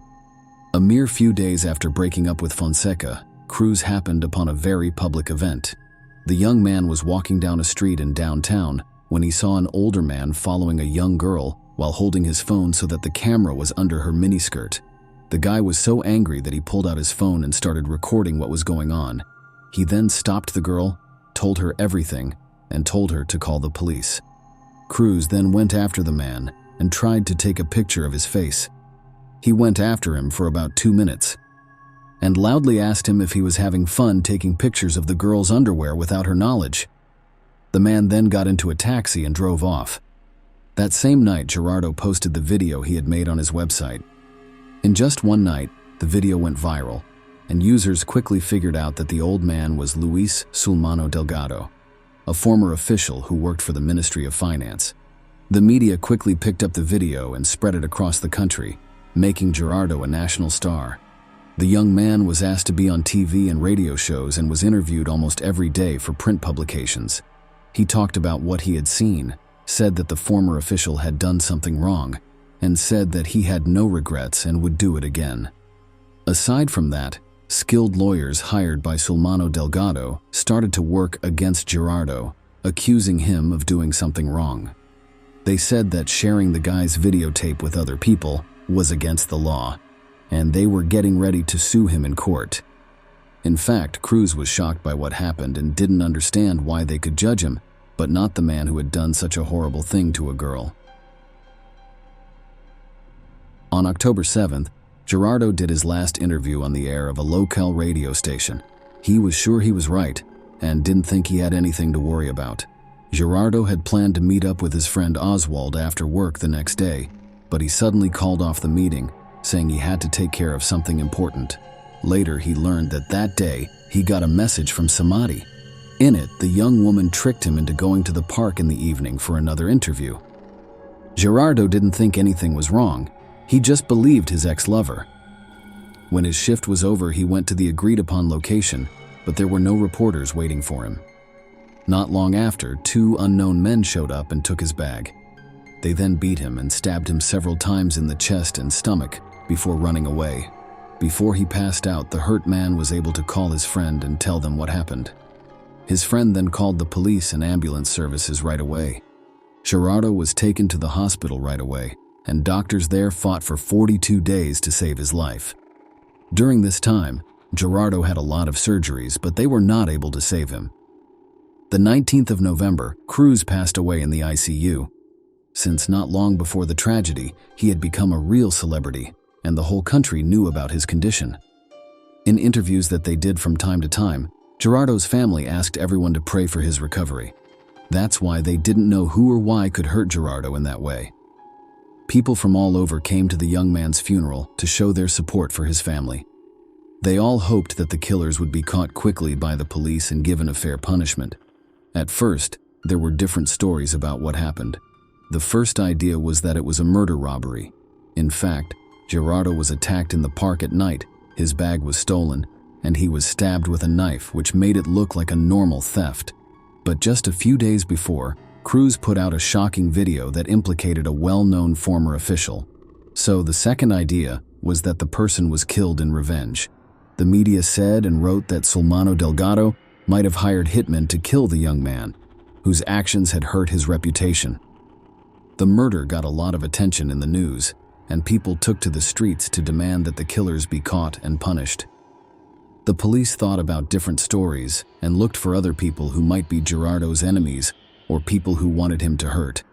There was no progress in the investigation for a few months until May 2016, when a video from a street camera was found. There was video of two men running away from the place where Cruz was killed. These men were right away thought to be responsible, but it was up to the police to figure out who they were and find them. The tape was an important piece of evidence, and the case moved forward after it was made public. It was shown over and over on news shows, and people were told to pay close attention because these people could be dangerous criminals. The police could also make rough sketches of the men they were looking for and talk about their anthropometric data. Soon, one of the men's identities was known because he chose to turn himself in to the police and help with the investigation in the hopes that it would help him get a lighter sentence.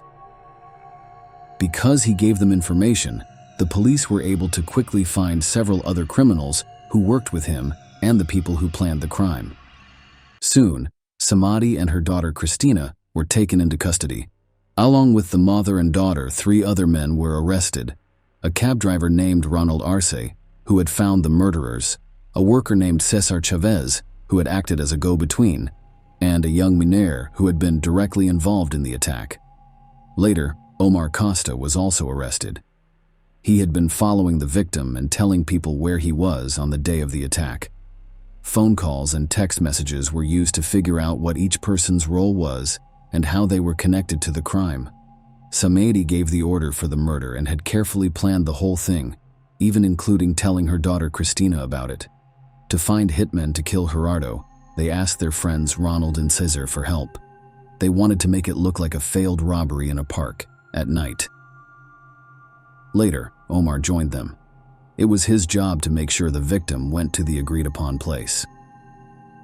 Samadi picked October 7th as the day of the attack.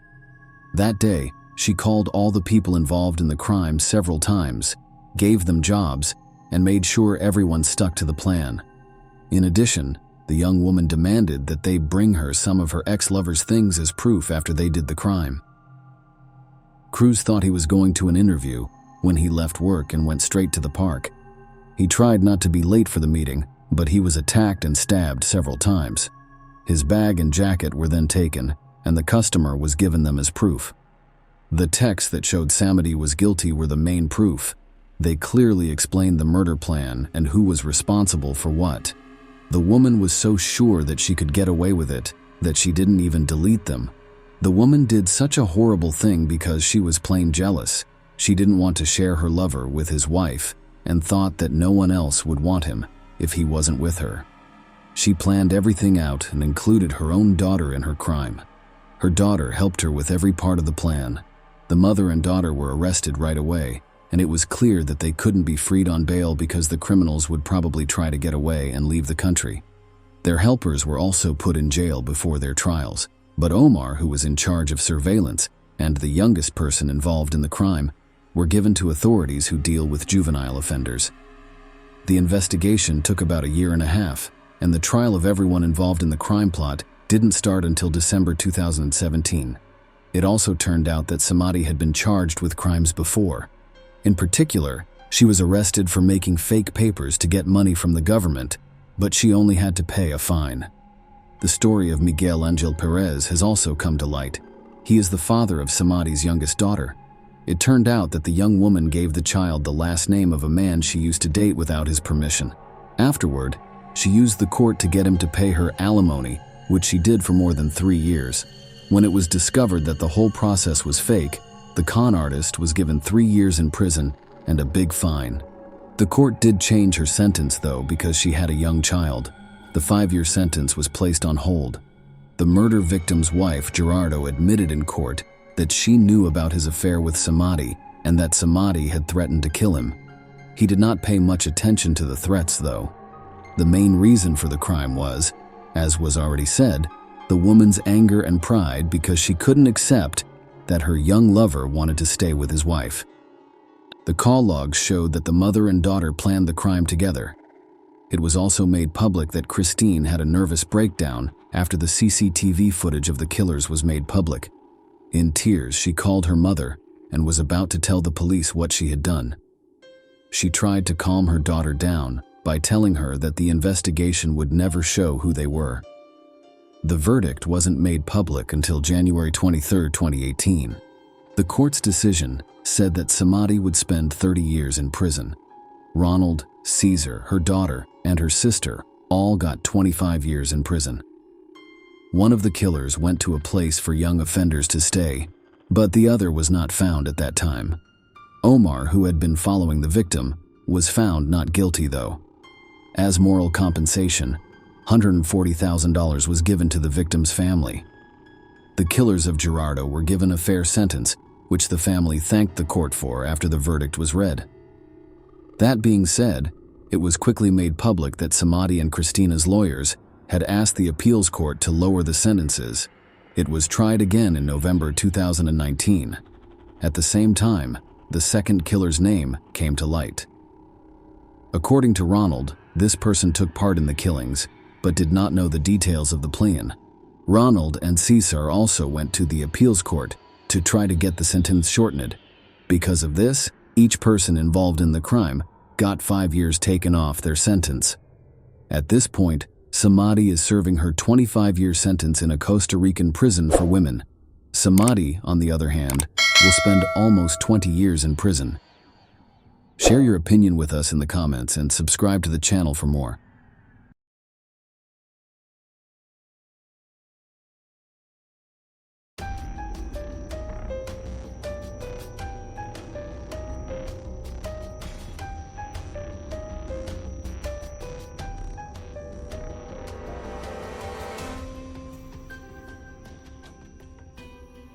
Detective Jeremy Ogden from the Hobart, Indiana Police Department gazed upon a manuscript that had kept him busy for months. It revealed an emotionally wrenching tale involving 53-year-old Christopher Reagan's tragic story. Born in Detroit, Michigan, and receiving his education there, Christopher decided at the age of 20 to join those willing to protect their country by enlisting as an active duty soldier. Upon being accepted into service with honor and devotion by standing guard over citizens' peace, he forever changed his destiny with his choice to join. Christopher was sent to a military base near Marquette. While there, fate brought Christopher together with Terry from Iron River. Their friendship developed over time after meeting as young people often do on city streets. Shy people may hesitate to say hello, but they eventually began walking together and became closer friends over time. They remained close for years since Christopher's service prevented any chance for more meaningful relationships to form between them. At one point, Chris decided to leave military service and move to Traverse City, located nearby but far from where his beloved lived. But this did not become an obstacle to their feelings. On the contrary, communication became even stronger between them. Christopher proposed to Terry that they start an extended romantic relationship, knowing each other for years but never violating any boundaries or ethical rules. She readily agreed, and their long-distance romance began shortly afterward. Soon enough, Christopher and Terry realized they shared many interests, from appreciating nature to preferring an organized lifestyle to yearning for peace. Iron River became their ideal location, and they decided to move together. Christopher moved in with Terry while finding employment at a factory producing parts for military ships. Soon enough, he even had subordinates who reported directly to him. Life was finally looking bright, but after 2 years, complications arose in their relationship, with passion slowly diminishing as Christopher and Terry failed to address its difficulties. It eventually became evident that this could not continue, and they took the difficult decision to part ways peacefully and remain friendly toward each other. Christopher realized he could no longer continue living at Terry's house, so he decided to rent his own place instead. As time progressed, Chris realized he wanted a change of scenery as well. Iron River seemed too small, so Chris began looking for more dynamic cities like Asheville in North Carolina. Fate presented Christopher with the chance to start over and embark on an entirely new chapter of life. Not only would Asheville provide him with job opportunities, but it would also offer picturesque natural attractions, perfect conditions to launch himself into life anew. Christopher told Terry on October 14th that he had taken off work due to a doctor's appointment, suggesting they meet and go for a walk as they often did while living together. Christopher then proposed they meet later that afternoon and join her. Terry became worried when Christopher failed to contact her after October 15th and didn't return any calls or text messages from her girlfriend, Terry. Concerned for Christopher, Terry reached out to mutual friends, but they knew nothing. 10 days later, she filed a police report regarding Christopher's disappearance. Terry filed a report, but police quickly comforted her, assuring her that people often disappear for periods of time, only to return at some later point, sometimes even ending up somewhere new. Additionally, Terry revealed to police officers that Christopher had recently received a job offer in North Carolina. For them, this was another indicator that Christopher may have reached his new residence and begun living a completely different life after having cut all ties with the past. Investigators quickly launched an extensive investigation to disprove speculations. To do this, they identified Christopher's newly hired company and spoke to one of its employees to discover any information regarding Christopher. However, none could be obtained as Christopher hadn't shown up at work for over 10 days. Police speculated he might have been injured due to frequent trips outdoors alone. Search forces headed into nearby woods looking along routes Christopher had used. Specially trained dogs were deployed, yet no sign of Christopher was ever discovered. Terry suggested visiting Christopher's former apartment to ensure no accident had taken place, or perhaps find any traces that may give an idea as to his current whereabouts. Agreeing with her suggestion, investigators went directly to his former place of residence. They were shocked at what they found: items scattered across the floor and closet doors open. Their initial thought was likely Christopher was just being disorganized. However, Terry quickly dismissed this theory, asserting he wasn't as messy. Detectives began to suspect that all these circumstances might be linked to Rand's disappearance. So, after inspecting her home, it was decided to expand their search efforts and locate him on an even wider scale. Police searched carefully through the neighborhood before eventually discovering Reagan's car outside the city limits, about 8 miles from Iron River. Since it appeared unlikely he left it there intentionally, one door needed to be broken open for entry into it. At first, there was nothing suspicious in the vehicle's interior. On its seats were ordinary clothes typically found among locals, a hat, coat, and gloves. But one of the policemen noticed something peculiar on the front passenger seat, a small piece of yellow paper bearing an illustrated map describing an itinerary for travel. No specific addresses were indicated, only an itinerary, so they decided to follow it closely. Terry explained to Christopher that despite living in Iron River for years, he still hadn't learned the names of streets and roads, so he wrote down directions like turning at a bus stop or passing gas stations as guides for navigation. Terry noted that Christopher had indicated in his notes that this was his first trip to this location. Terry and her colleagues followed the route indicated on a piece of paper and stopped in front of a house listed in Christopher's notes before heading toward their final destination in a neighboring town. Investigators knocked on the door. They needed to establish who lived there and why Christopher had traveled this way. Jason Cochran was surprised when uniformed men appeared outside his home. Shortly afterward, his wife Kelly appeared, and they were informed by officers of Christopher Reagan's disappearance, that his abandoned car contained a piece of paper that pointed toward this address as part of their investigation. Kelly candidly revealed that she and Christopher worked at the same plant and were close. Although they hadn't spoken since mid-April, Kelly did manage to reconnect with Christopher in mid-June. Kelly Cran attempted to reach Chris via text messages between September and October, but received no reply. She assumed he had moved to North Carolina in search of employment, or possibly due to health concerns. Kelly also mentioned Christopher was having health problems and may have decided to start over somewhere new. When investigators found an address written down on a piece of paper found in Christopher's car, they became confused. Nonetheless, the couple remained willing to cooperate in any investigations that came their way. After brief questioning at Christopher's home, without finding what they needed, detectives decided to head out. Their next phase involved speaking with Christopher's co-workers at work before proceeding to interview workers and supervisors at his factory. One supervisor made mention of an affair between Christopher and Kelly Cochran, a rumor circulating among workers. After hearing this claim, investigators decided to re-interview both parties involved so as to gain clarity as to their true natures and establish exactly what had transpired between them. Kelly ultimately acknowledged her affair with Christopher, but could not tell him due to Jason being present. According to Kelly, their open relationship was fine, with Jason being aware of any such affairs on the side. However, discussing such sensitive topics might hurt his feelings and be painful for both parties involved.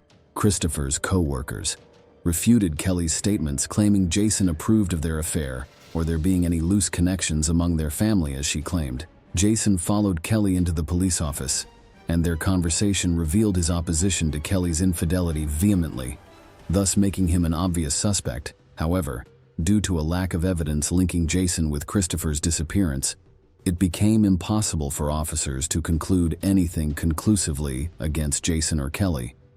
They had no choice but to release both from detention. The investigation continued for 5 months, without yielding any clear resolution of its mystery. On March 5, 2015, Hobart Police Department Detective Jeremy Ogden took on the case immediately and began actively working it. Ogden began by conducting a comprehensive analysis of Kelly Cochran and Jason Cochran's history, meeting in high school before moving in together post-graduation. Their personalities couldn't have been any more different. Kelly was open and loved talking, while Jason preferred listening more than starting conversations first. Despite these differences, Jason and Kelly decided to marry. Following their wedding, the two started their own company providing swimming pool maintenance services. It was modest, but provided them with a decent income. Most of Jason's pool maintenance duties fell upon his shoulders until overwork and strain took its toll. Jason began experiencing back problems and felt heavier every day. Eventually, Kelly took over running the business, when it became clear he couldn't continue running it himself. Though this period proved challenging, she remained hopeful that Jason would soon recover and resume his duties once more. Kelly searched for ways to help Jason recover since medical drugs weren't providing enough relief.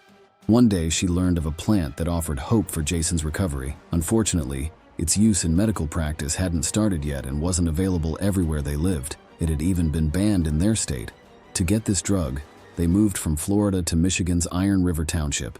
Jason could visit his doctor and receive his prescription for this miracle plant. Suddenly, his agony would finally end.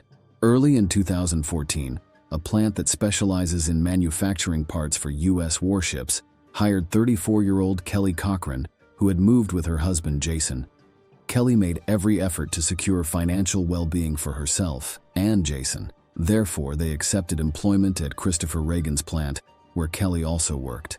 Over time, Christopher and Kelly discovered commonalities of conversation that helped foster their friendship. This proved particularly vital, as Christopher had recently experienced difficulty with Terry in his relationship. After reviewing all available evidence, the prosecutor made a strong argument to a judge in Michigan in support of obtaining a search warrant for Cochran's residence. After successfully receiving a ruling from the judge on March 5th, she sent investigators straight away on March 6th to locate Cochran's address.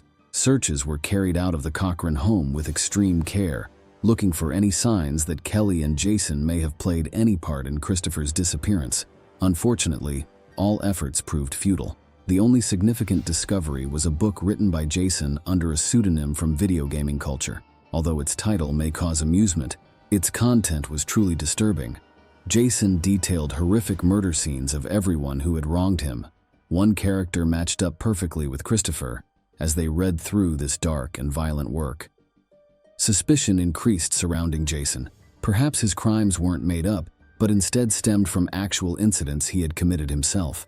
With these concerns in mind, investigators decided 3 weeks later to conduct another search of the Cochran house, hoping to unearth the evidence missed during their previous search. When police officers drove up to their home, they noticed no vehicles present and that both the yard and driveway were empty, as no answer came when knocking at their door. No one answered the door when knocked. As soon as Kelly and Jason had left town after the initial search, they moved quickly into Indiana, prompting investigators to become concerned they might never find evidence they needed for months, especially DNA samples of suspects like Jason Cochran.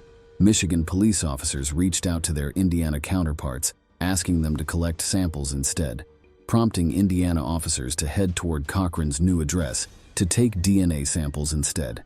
Ready to assist their Michigan colleagues, Indiana officers then traveled directly to Cochran's new address, where DNA samples would be taken before heading directly toward Jason, Cochran's new address.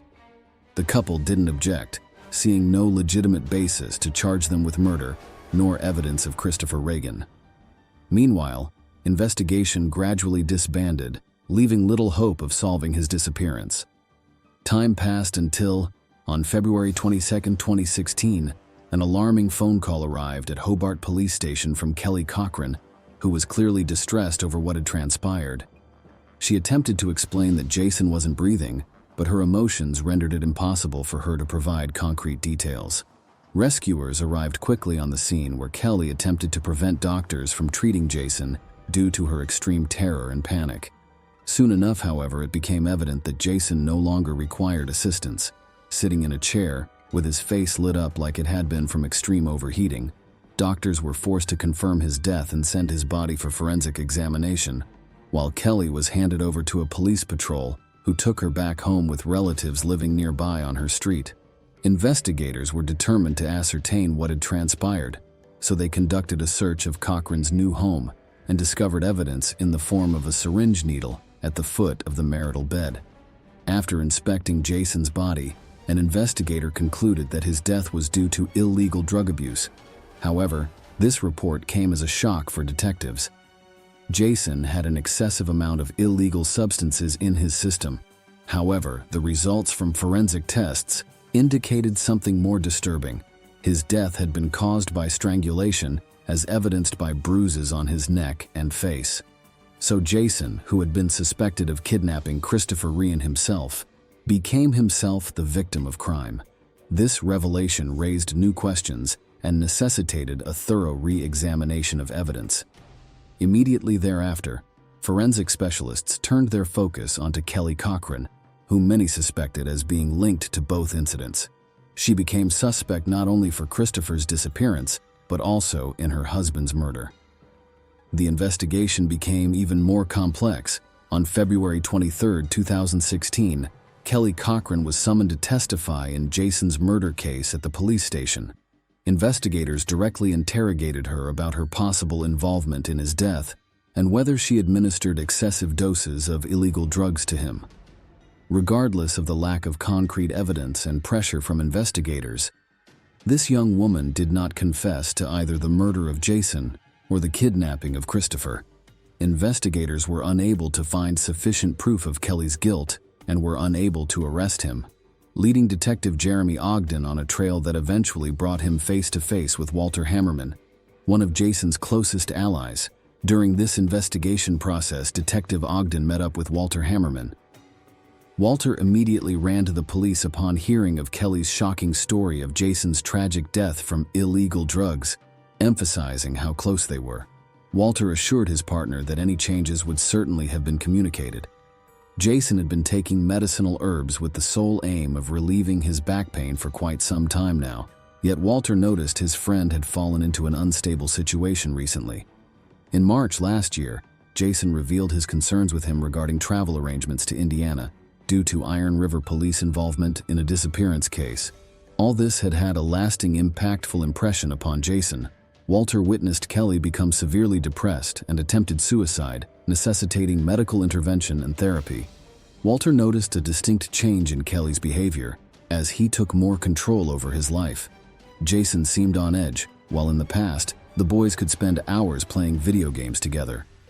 Now he would avoid parties whenever his wife returned from work.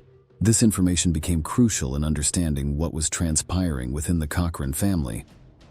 After learning that Jason had died by strangulation, Detective Ogden devised an intricate plan to force Kelly Cochran to reveal the truth regarding Christopher Rian's fate. Walter, Jason's close companion and close ally, was chosen as bait, intended to lure Kelly into an incriminating trap and cause her to make mistakes that could potentially compromise Christopher Rian.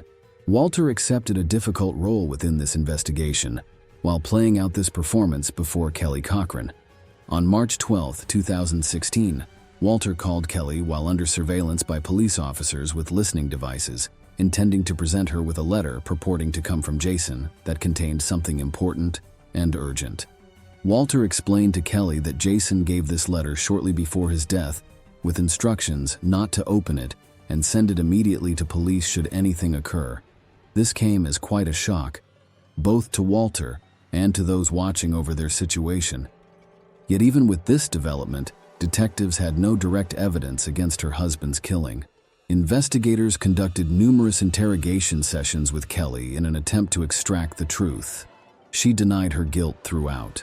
On April 26, 2016, however, it became evident that Kelly Cochran had managed to slip away from their scrutiny. It seemed a mockery of justice, and detectives immediately joined forces with police officers from Iron River and Hobart in launching a federal manhunt against Kelly Cochran. Walter Hammerman was both shocked and alarmed that Kelly hadn't yet been apprehended. He worried she may get away with this crime once more and later attack him in return. Her phone had also been disconnected as though she were playing a cat-and-mouse game with the police.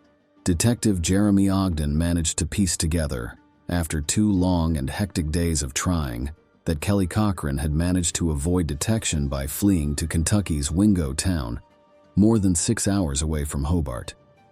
On April 28th, Kelly was located at her cousin's house by police officers who issued the same warning.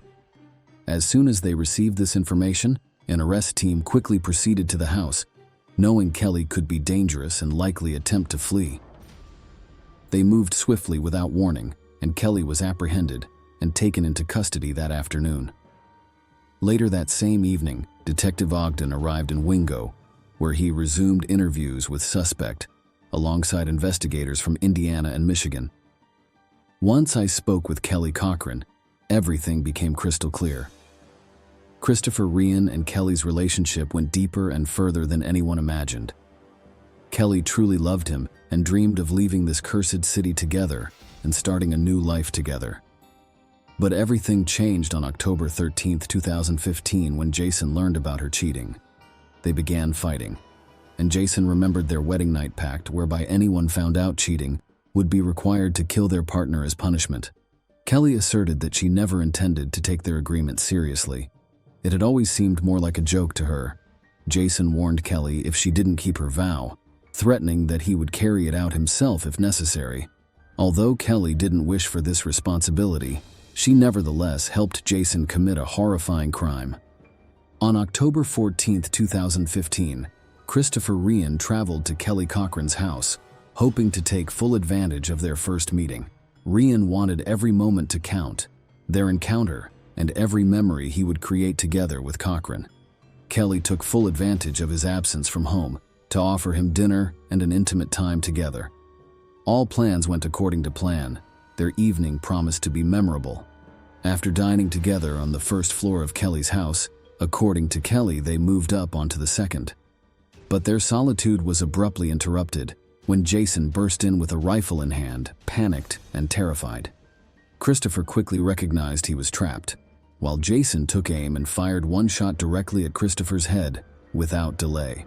Chris was mortally wounded by Jason's bullet and died instantly. Following this event, Jason instructed his accomplices to bring Christopher's body down into the basement, where they dismembered it with a hacksaw. Eventually, all his limbs and head had been severed from its torso. The perpetrators then placed Christopher's remains into several trash bags before disposing of them by dumping them in the woods near Crystal Falls Village. Christopher's car was moved away to avoid suspicion, while they thoroughly cleaned Christopher's house to erase evidence of crime.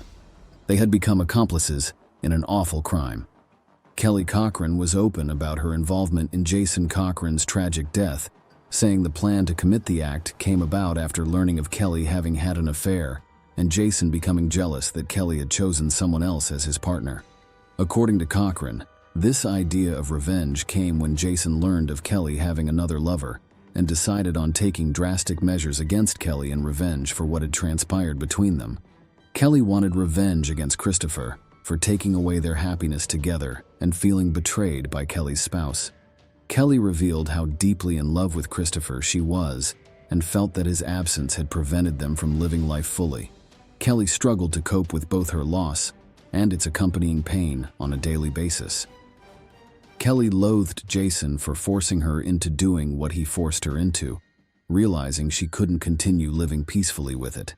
An opportunity presented itself when Jason complained of backache on February 22, 2016. Kelly decided it would be time for action against Jason. Kelly convinced Jason to give her an overdose of medication.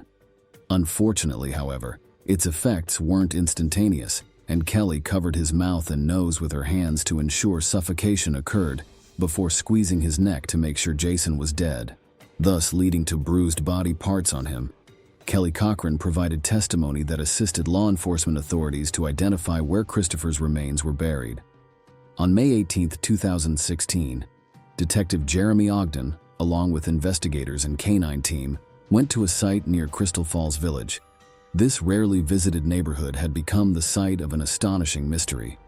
A team of investigators set off a thorough search around Lake Erie's surrounding woods, penetrating between trees to ensure no spots had been missed.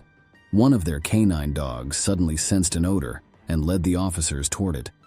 Officers were following the dog closely, expecting to discover something soon. Instead, it led them to an unassuming hill covered with fallen leaves and branches. Upon clearing this area, investigators found objects including what looked to be human remains, unmistakably identifiable skulls. On closer examination, it was evident that Christopher Reagan had been murdered. A bullet hole attested to this. Investigators knew they had found Christopher's severed head. Additionally, there was evidence such as a .22 caliber bullet and broken gun found at the scene, as well as glasses belonging to Reagan that may have belonged to her. Dental records helped identify his remains, solving an investigation that had perplexed investigators for 2 years. Kelly Cochran was officially charged with murdering Christopher Ryan and Jason Cochran in April 2016. On February 13, 2017, Michigan State Court officially arraigned this 34-year-old individual in Michigan State Court. The prosecutor noted Kelly was significantly reduced her role by being behind both crimes. Christopher only saw Kelly as a casual companion. Kelly, however, genuinely loved Christopher and planned for their future together. Christopher's refusal of her romantic advances resulted in fury, and Kelly decided to kill him by fabricating a story of an alliance between herself and Christopher's brother-in-law. Kelly confessed in court, yet presented another version. As per her allegations, she had been subject to abuse at the hands of her jealous husband, who orchestrated this act of violence. On November 9th, he hid in their basement and caught their lovers off guard before seizing an opportunity and using it as an excuse to grab a weapon in a fit of anger and shoot Christopher. Jason suggested dismembering Christopher Ryan's body, and Kelly agreed by being threatened to kill Jason Cochran. When presented with this new version of events, however, the jury began questioning Kelly's guilt. After 3 hours of deliberation, they reached their verdict of premeditated murder of Christopher Ryan, resulting in life imprisonment without parole for Kelly and 65 years for Cochran. Kelly Cochran was taken directly from the courtroom and sent directly to Crown Point Correctional Facility in Ypsilanti, Michigan, where she is serving her sentence with only regrets regarding her personal life. Kelly stated in one phone interview, "I tried my best at doing what was expected, from school through college and marriage, but ultimately all my efforts went in vain. All I ever did was work, while my husband entertained himself with computer games." At prison, Kelly Cochran continues to reveal details of her crimes and claims she and Jason committed additional offenses. Christopher was just one of their many victims. Unfortunately, due to Kelly not disclosing additional crimes committed or victims she claims existed at this point in time, it's difficult for anyone to corroborate Kelly's statements. Her brother heard from Kelly that there may have been others, yet there is no concrete proof to back that up yet. Detective Jeremy Ogden from Hobart, Indiana Police Department is carefully scrutinizing every aspect in hope of uncovering clues or uncovering evidence pointing towards any additional crimes committed by either of Kelly or Jason Cochran. Hopefully, it can close another chapter in this twisted tale. Share your opinion with us in the comments and subscribe to the channel for more. Subscribe to the channel for more. Subscribe to the channel for more. Subscribe to the channel for more.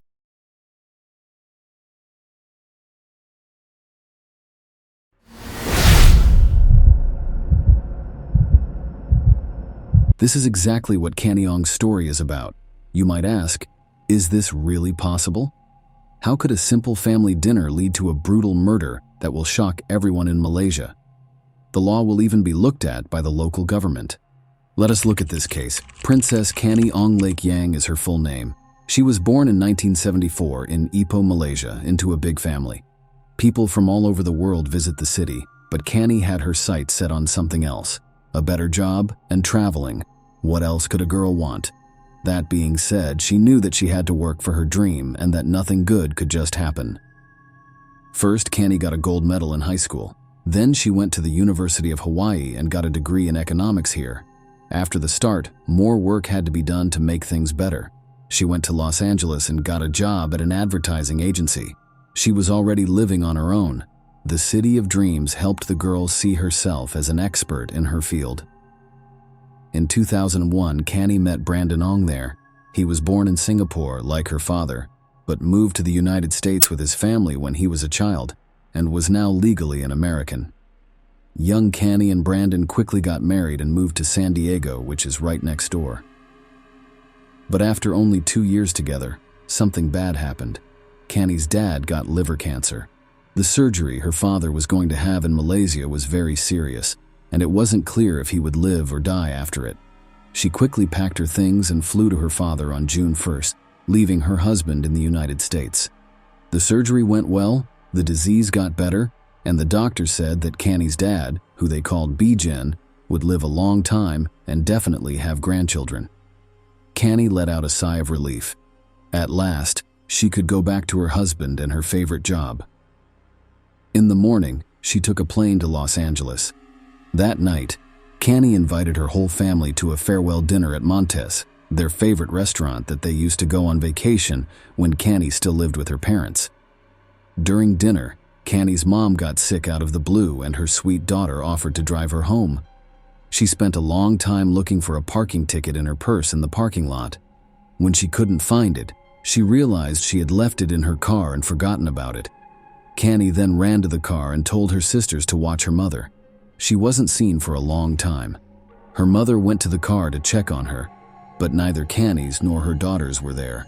When one of the sisters tried to call Canny's phone, it was even scarier to see that it was turned off.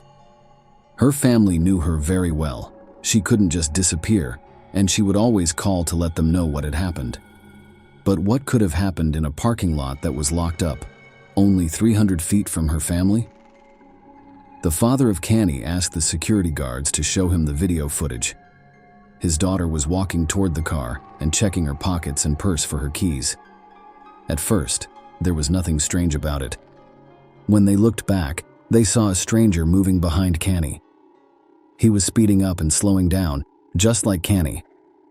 The guards and Canny's worried father watched her car leave the parking lot from a different camera.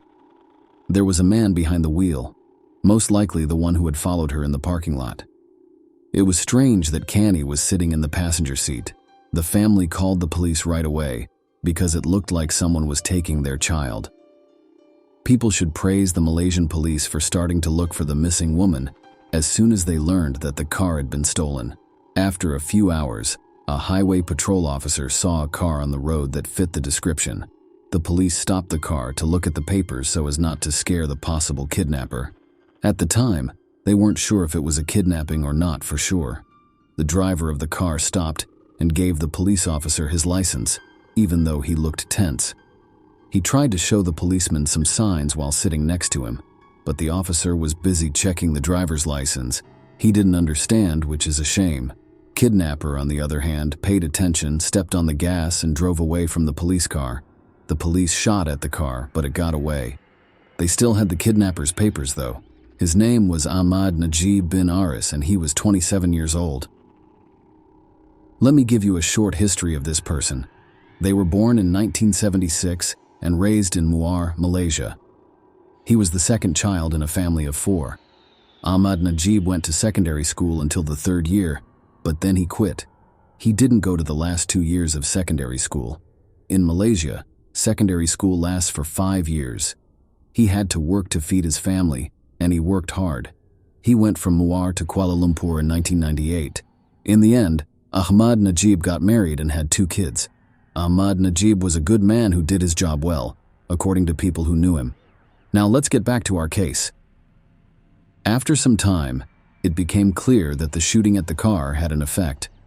A young man went up to the police and told them a strange story. He told the story of a stranger who approached him at a roadside cafe while he was eating dinner. The stranger said that he was on vacation with his wife but had a flat tire on the way and could not go any further. The young man was happy to help the stranger. He got a jack from the trunk and gave it to the traveler when they got outside. But he saw bullet holes in the car, and in the front seat, he saw a scared woman who didn't look like a wife taking a carefree vacation with her husband. But the so-called husband didn't change the tire himself. He just played around with the jack for a while, complained, and then gave it back. The police knew right away that it was Canny, and that Ahmad was the one who took her. But that was the last time anyone saw Canny alive. Not long after, on the 3rd day, Kanyong, or rather her body, was found in a sewer manhole near a construction site. It was almost completely burned to the ground.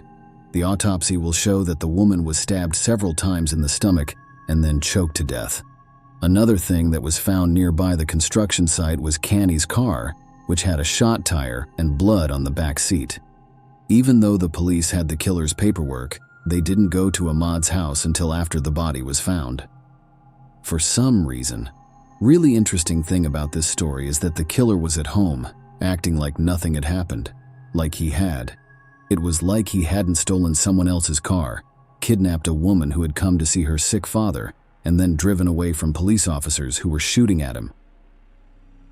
After Ahmad was caught, forensic tests showed that the car also had Ahmad's DNA in it, along with Kani's blood. To be clear, we want to say that murders in Malaysia are very uncommon, especially ones that are so violent. According to the criminal code, someone who kills someone deserves the death penalty, not even life in prison in this case. Ahmad knew that the police had all the information on him, so it's not clear what he was hoping for. He admitted everything, and even agreed to help with the investigation because he thought that would keep him from being put to death. Of course, the cruel criminal hid his identity at the trial by pretending to be a sheep. In the parking lot that night, he said, he was looking for a different woman, but thought he saw the wrong woman. He didn't realize it until he was in the car with Kani. He even said that they laughed about it together, and he later tried to get her to have sex with him. Again, he said that Kani wasn't even against it, and the marks on her neck from being strangled were just part of the woman's sexual fantasy, which is why she died. Ahmad, who was scared, decided to get rid of the body by setting Kani on fire. From beginning to end, Ahmad's lawyers made up this story because if they had been proven true, they would have only been found guilty of abusing the dead or, in the worst case, negligently killing Kani during the sexual encounter. If this isn't true and the defendant's crazy thoughts are all this, the lawyer said, then why didn't the captive run away while her captor changed the tire? If the person hadn't been stabbed in the stomach, this story might even sound plausible. The defense fell apart like a house of cards at this point. It was clear because the investigation had a different, more reliable account of what had happened, which was backed up by the autopsy. Ahmad saw a woman by herself in the parking lot outside of Monty's and followed her. When Kani opened her car door, he pointed a knife at her and told her to sit in the passenger seat. He then got behind the wheel himself. After the incident with the police and the failed attempt to fix a flat tire, he took the car to a place with no one else around, put Kani in the back seat, and used her more than once. When Kani tried to fight back, she was stabbed several times in the stomach and then strangled with a coat belt. Ahmad took her already dead body outside, threw it into the first manhole, and then put tires over it so no one would find it. His plan was to finally hide the evidence of the crime when he came back to this manhole the next day with several gas cans. He put gasoline in Kani's body and set it on fire. It turned out that Ahmad had also raped 4 women, luckily none of whom died. They did not report it to the police because they were afraid of being caught, though. After what seemed like years, the court finally found the murderer guilty on February 23, 2005. Among other things, they gave Ahmad 10 lashes. Was this any better for the parents who had lost their daughter for good? Ahmad tried to appeal his sentence while he was in jail. He even wrote a letter to Selangor, the head of state, asking him to release him, but he was turned down. Ahmad got what was coming to him just 13 years after killing Kani. He was hanged in his cell on September 23, 2016. As I already said, this case got a lot of attention in Malaysia. People in the area were scared, not so much by the brutality of the murder and Ahmad's seemingly false belief that he would not be caught, but by the fact that it is not hard to kidnap someone in a busy shopping center, even if it's in a parking lot. To make sure this didn't happen again, the Malaysian government started to put up as many CCTV cameras as they could all over the country. They also hired more security guards for shopping malls and even made parking spots just for women. For these reasons, it is very sad that the life of an innocent woman who flew from tens of thousands of miles away to be with her father for 2 weeks had to be sacrificed. Share your opinion with us in the comments and subscribe to the channel for more.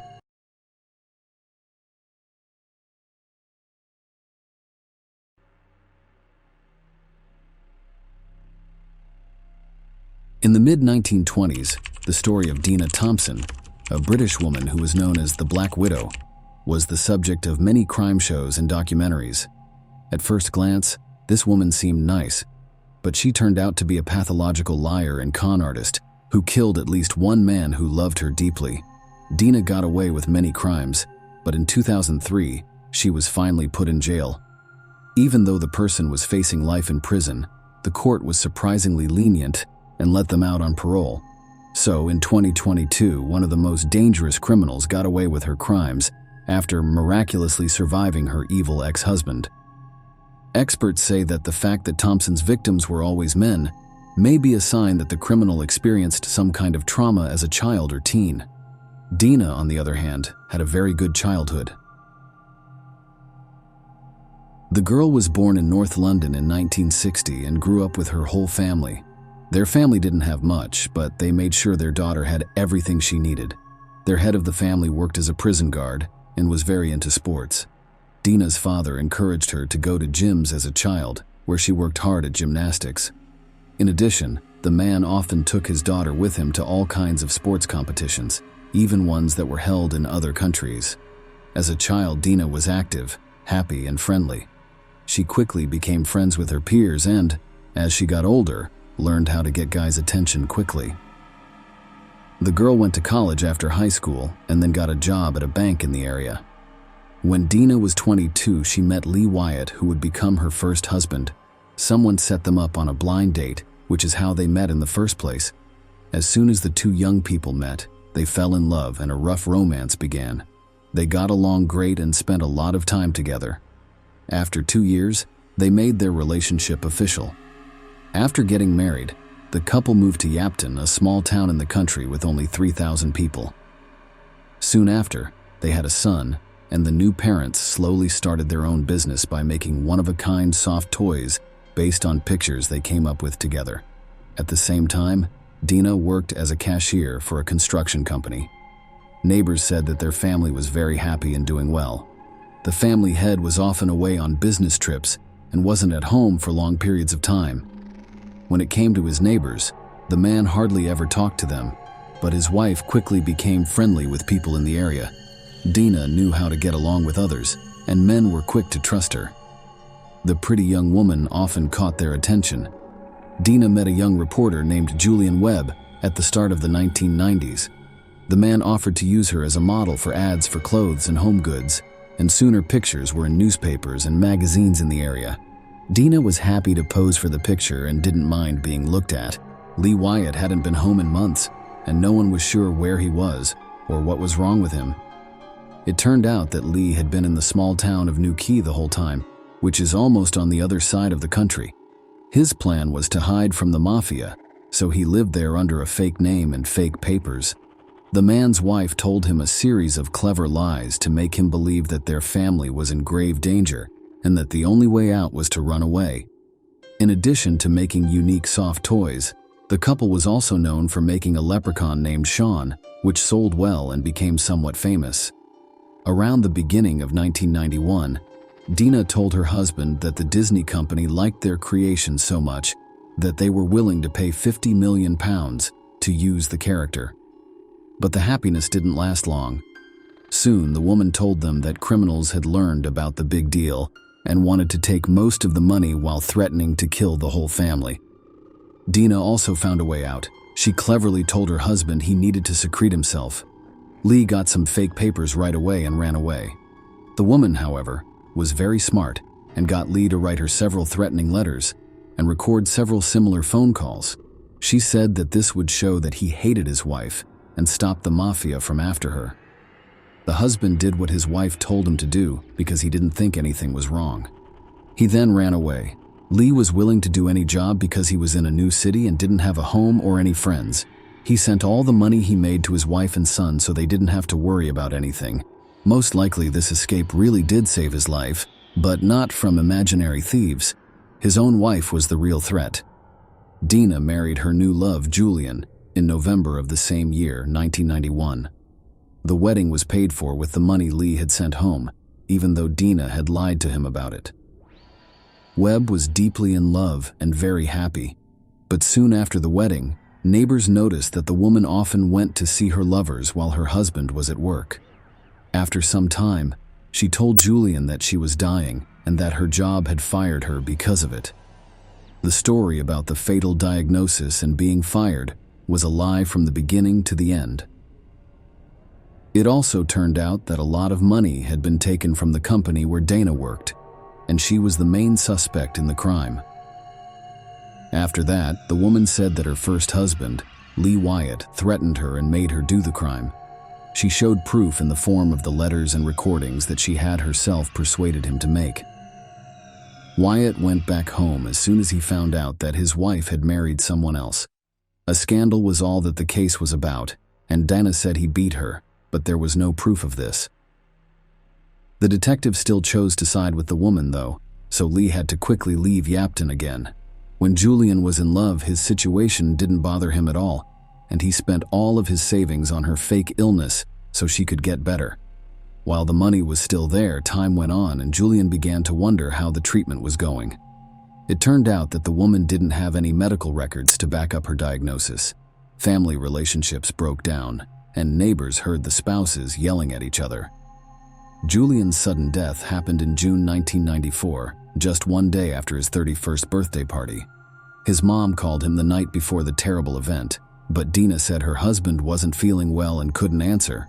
Julian's mom told her sister-in-law to call an ambulance, but her sister-in-law didn't listen. The experts found that the young man died of a drug overdose, but no one thought that this was a criminal act, and the man's wife insisted that her husband had chosen to end his own life. She also wanted Julian's body to be burned, but his parents were very against this. After she died, Dina tried to get a big insurance payment from her husband, but she was turned down because their marriage was ruled invalid. Dina didn't even try to cry or show sadness at the funeral. Instead, she wore an honest outfit and acted rudely. Almost right away after that, the widowed woman started having a lot of affairs and romances. She didn't hide the fact that she had lovers over. She did it in public. Dina filed for divorce from her first legal husband in 1997. A little less than a year later, she met Richard Thompson and fell in love with him right away. Dana didn't give it much thought before telling her new lover that she was very sick and didn't have long to live. The man, who was deeply in love with her, promised to make the last few months of her life into a fairy tale. He was ready to spend all of his savings on this. The wedding took place in one of Florida's best hotels, and the couple spent their honeymoon there before moving to Brighton, England, on the south coast of their home country. Richard said that the way his wife cared for and supported him literally put a spell on him. She also skillfully pretended to agree with all of his ideas and goals. He had always wanted to own his own boat so that he could fish professionally.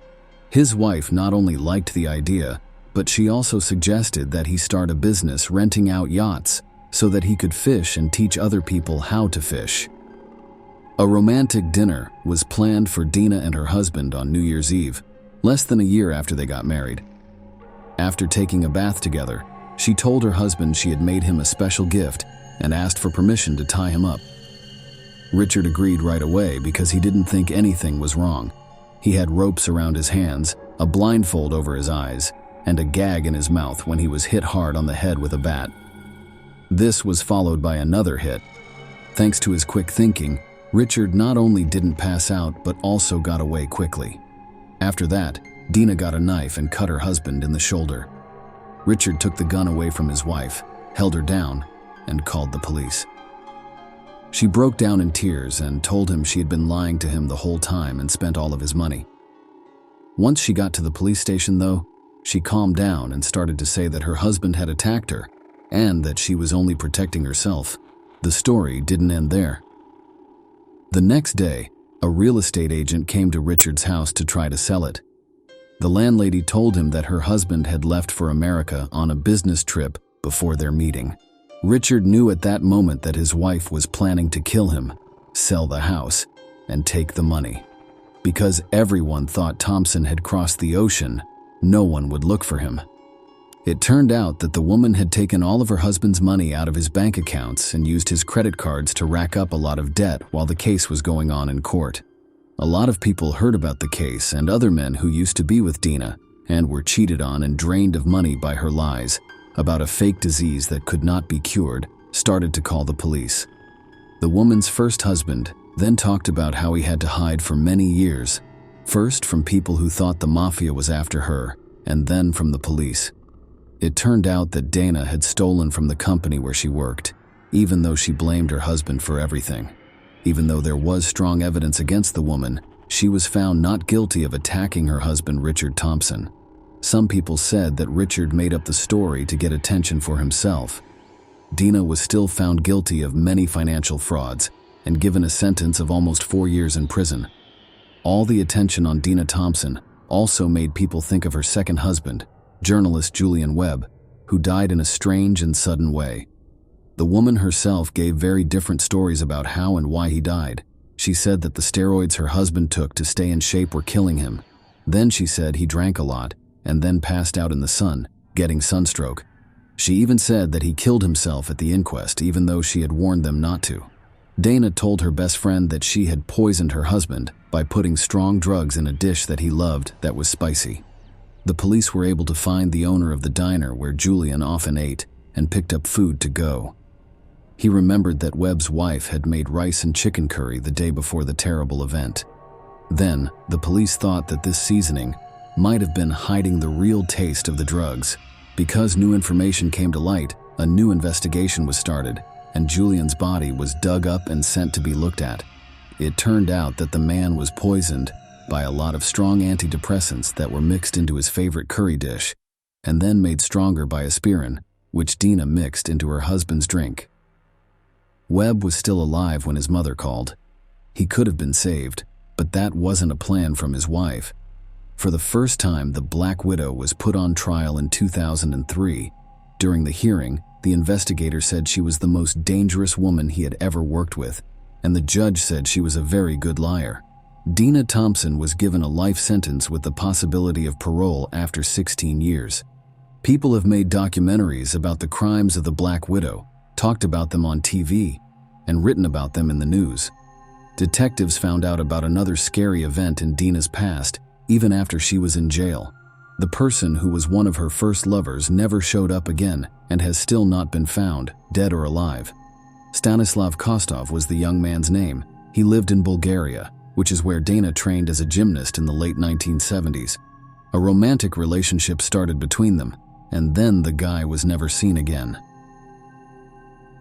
The investigation doesn't rule out the possibility that Dana has something to do with this case, and Kostov was one of her first victims. But there was nothing that could be shown. Thompson worked with a prison psychologist and took rehabilitation classes while she was in jail. The detective in charge of Dina's case says that she doesn't feel bad about what she did and can commit another crime even though she has been good and said the right things about re-education and admitting her mistakes. Still, Black Widow, who was 61 years old, was let out of prison in the summer of 2022. Richard Thompson said he wouldn't feel safe now that he knows about it because he doesn't know what to expect from his ex-spouse. Now Dina has to tell the police about all of her relationships and connections, stay inside after dark, and report all of her financial transactions. She also can't talk to her ex-husbands or lovers who were hurt by what she did. She has to wear a special bracelet on her leg that keeps track of everything she does. A few months after she was freed, reporters caught Thompson coming back from the store with a big bag of shopping. On her right hand's ring finger, there was a huge ring that looked a lot like an engagement ring. It is possible that the Black Widow caught another gullible person in her web. Share your opinion with us in the comments and subscribe to the channel for more.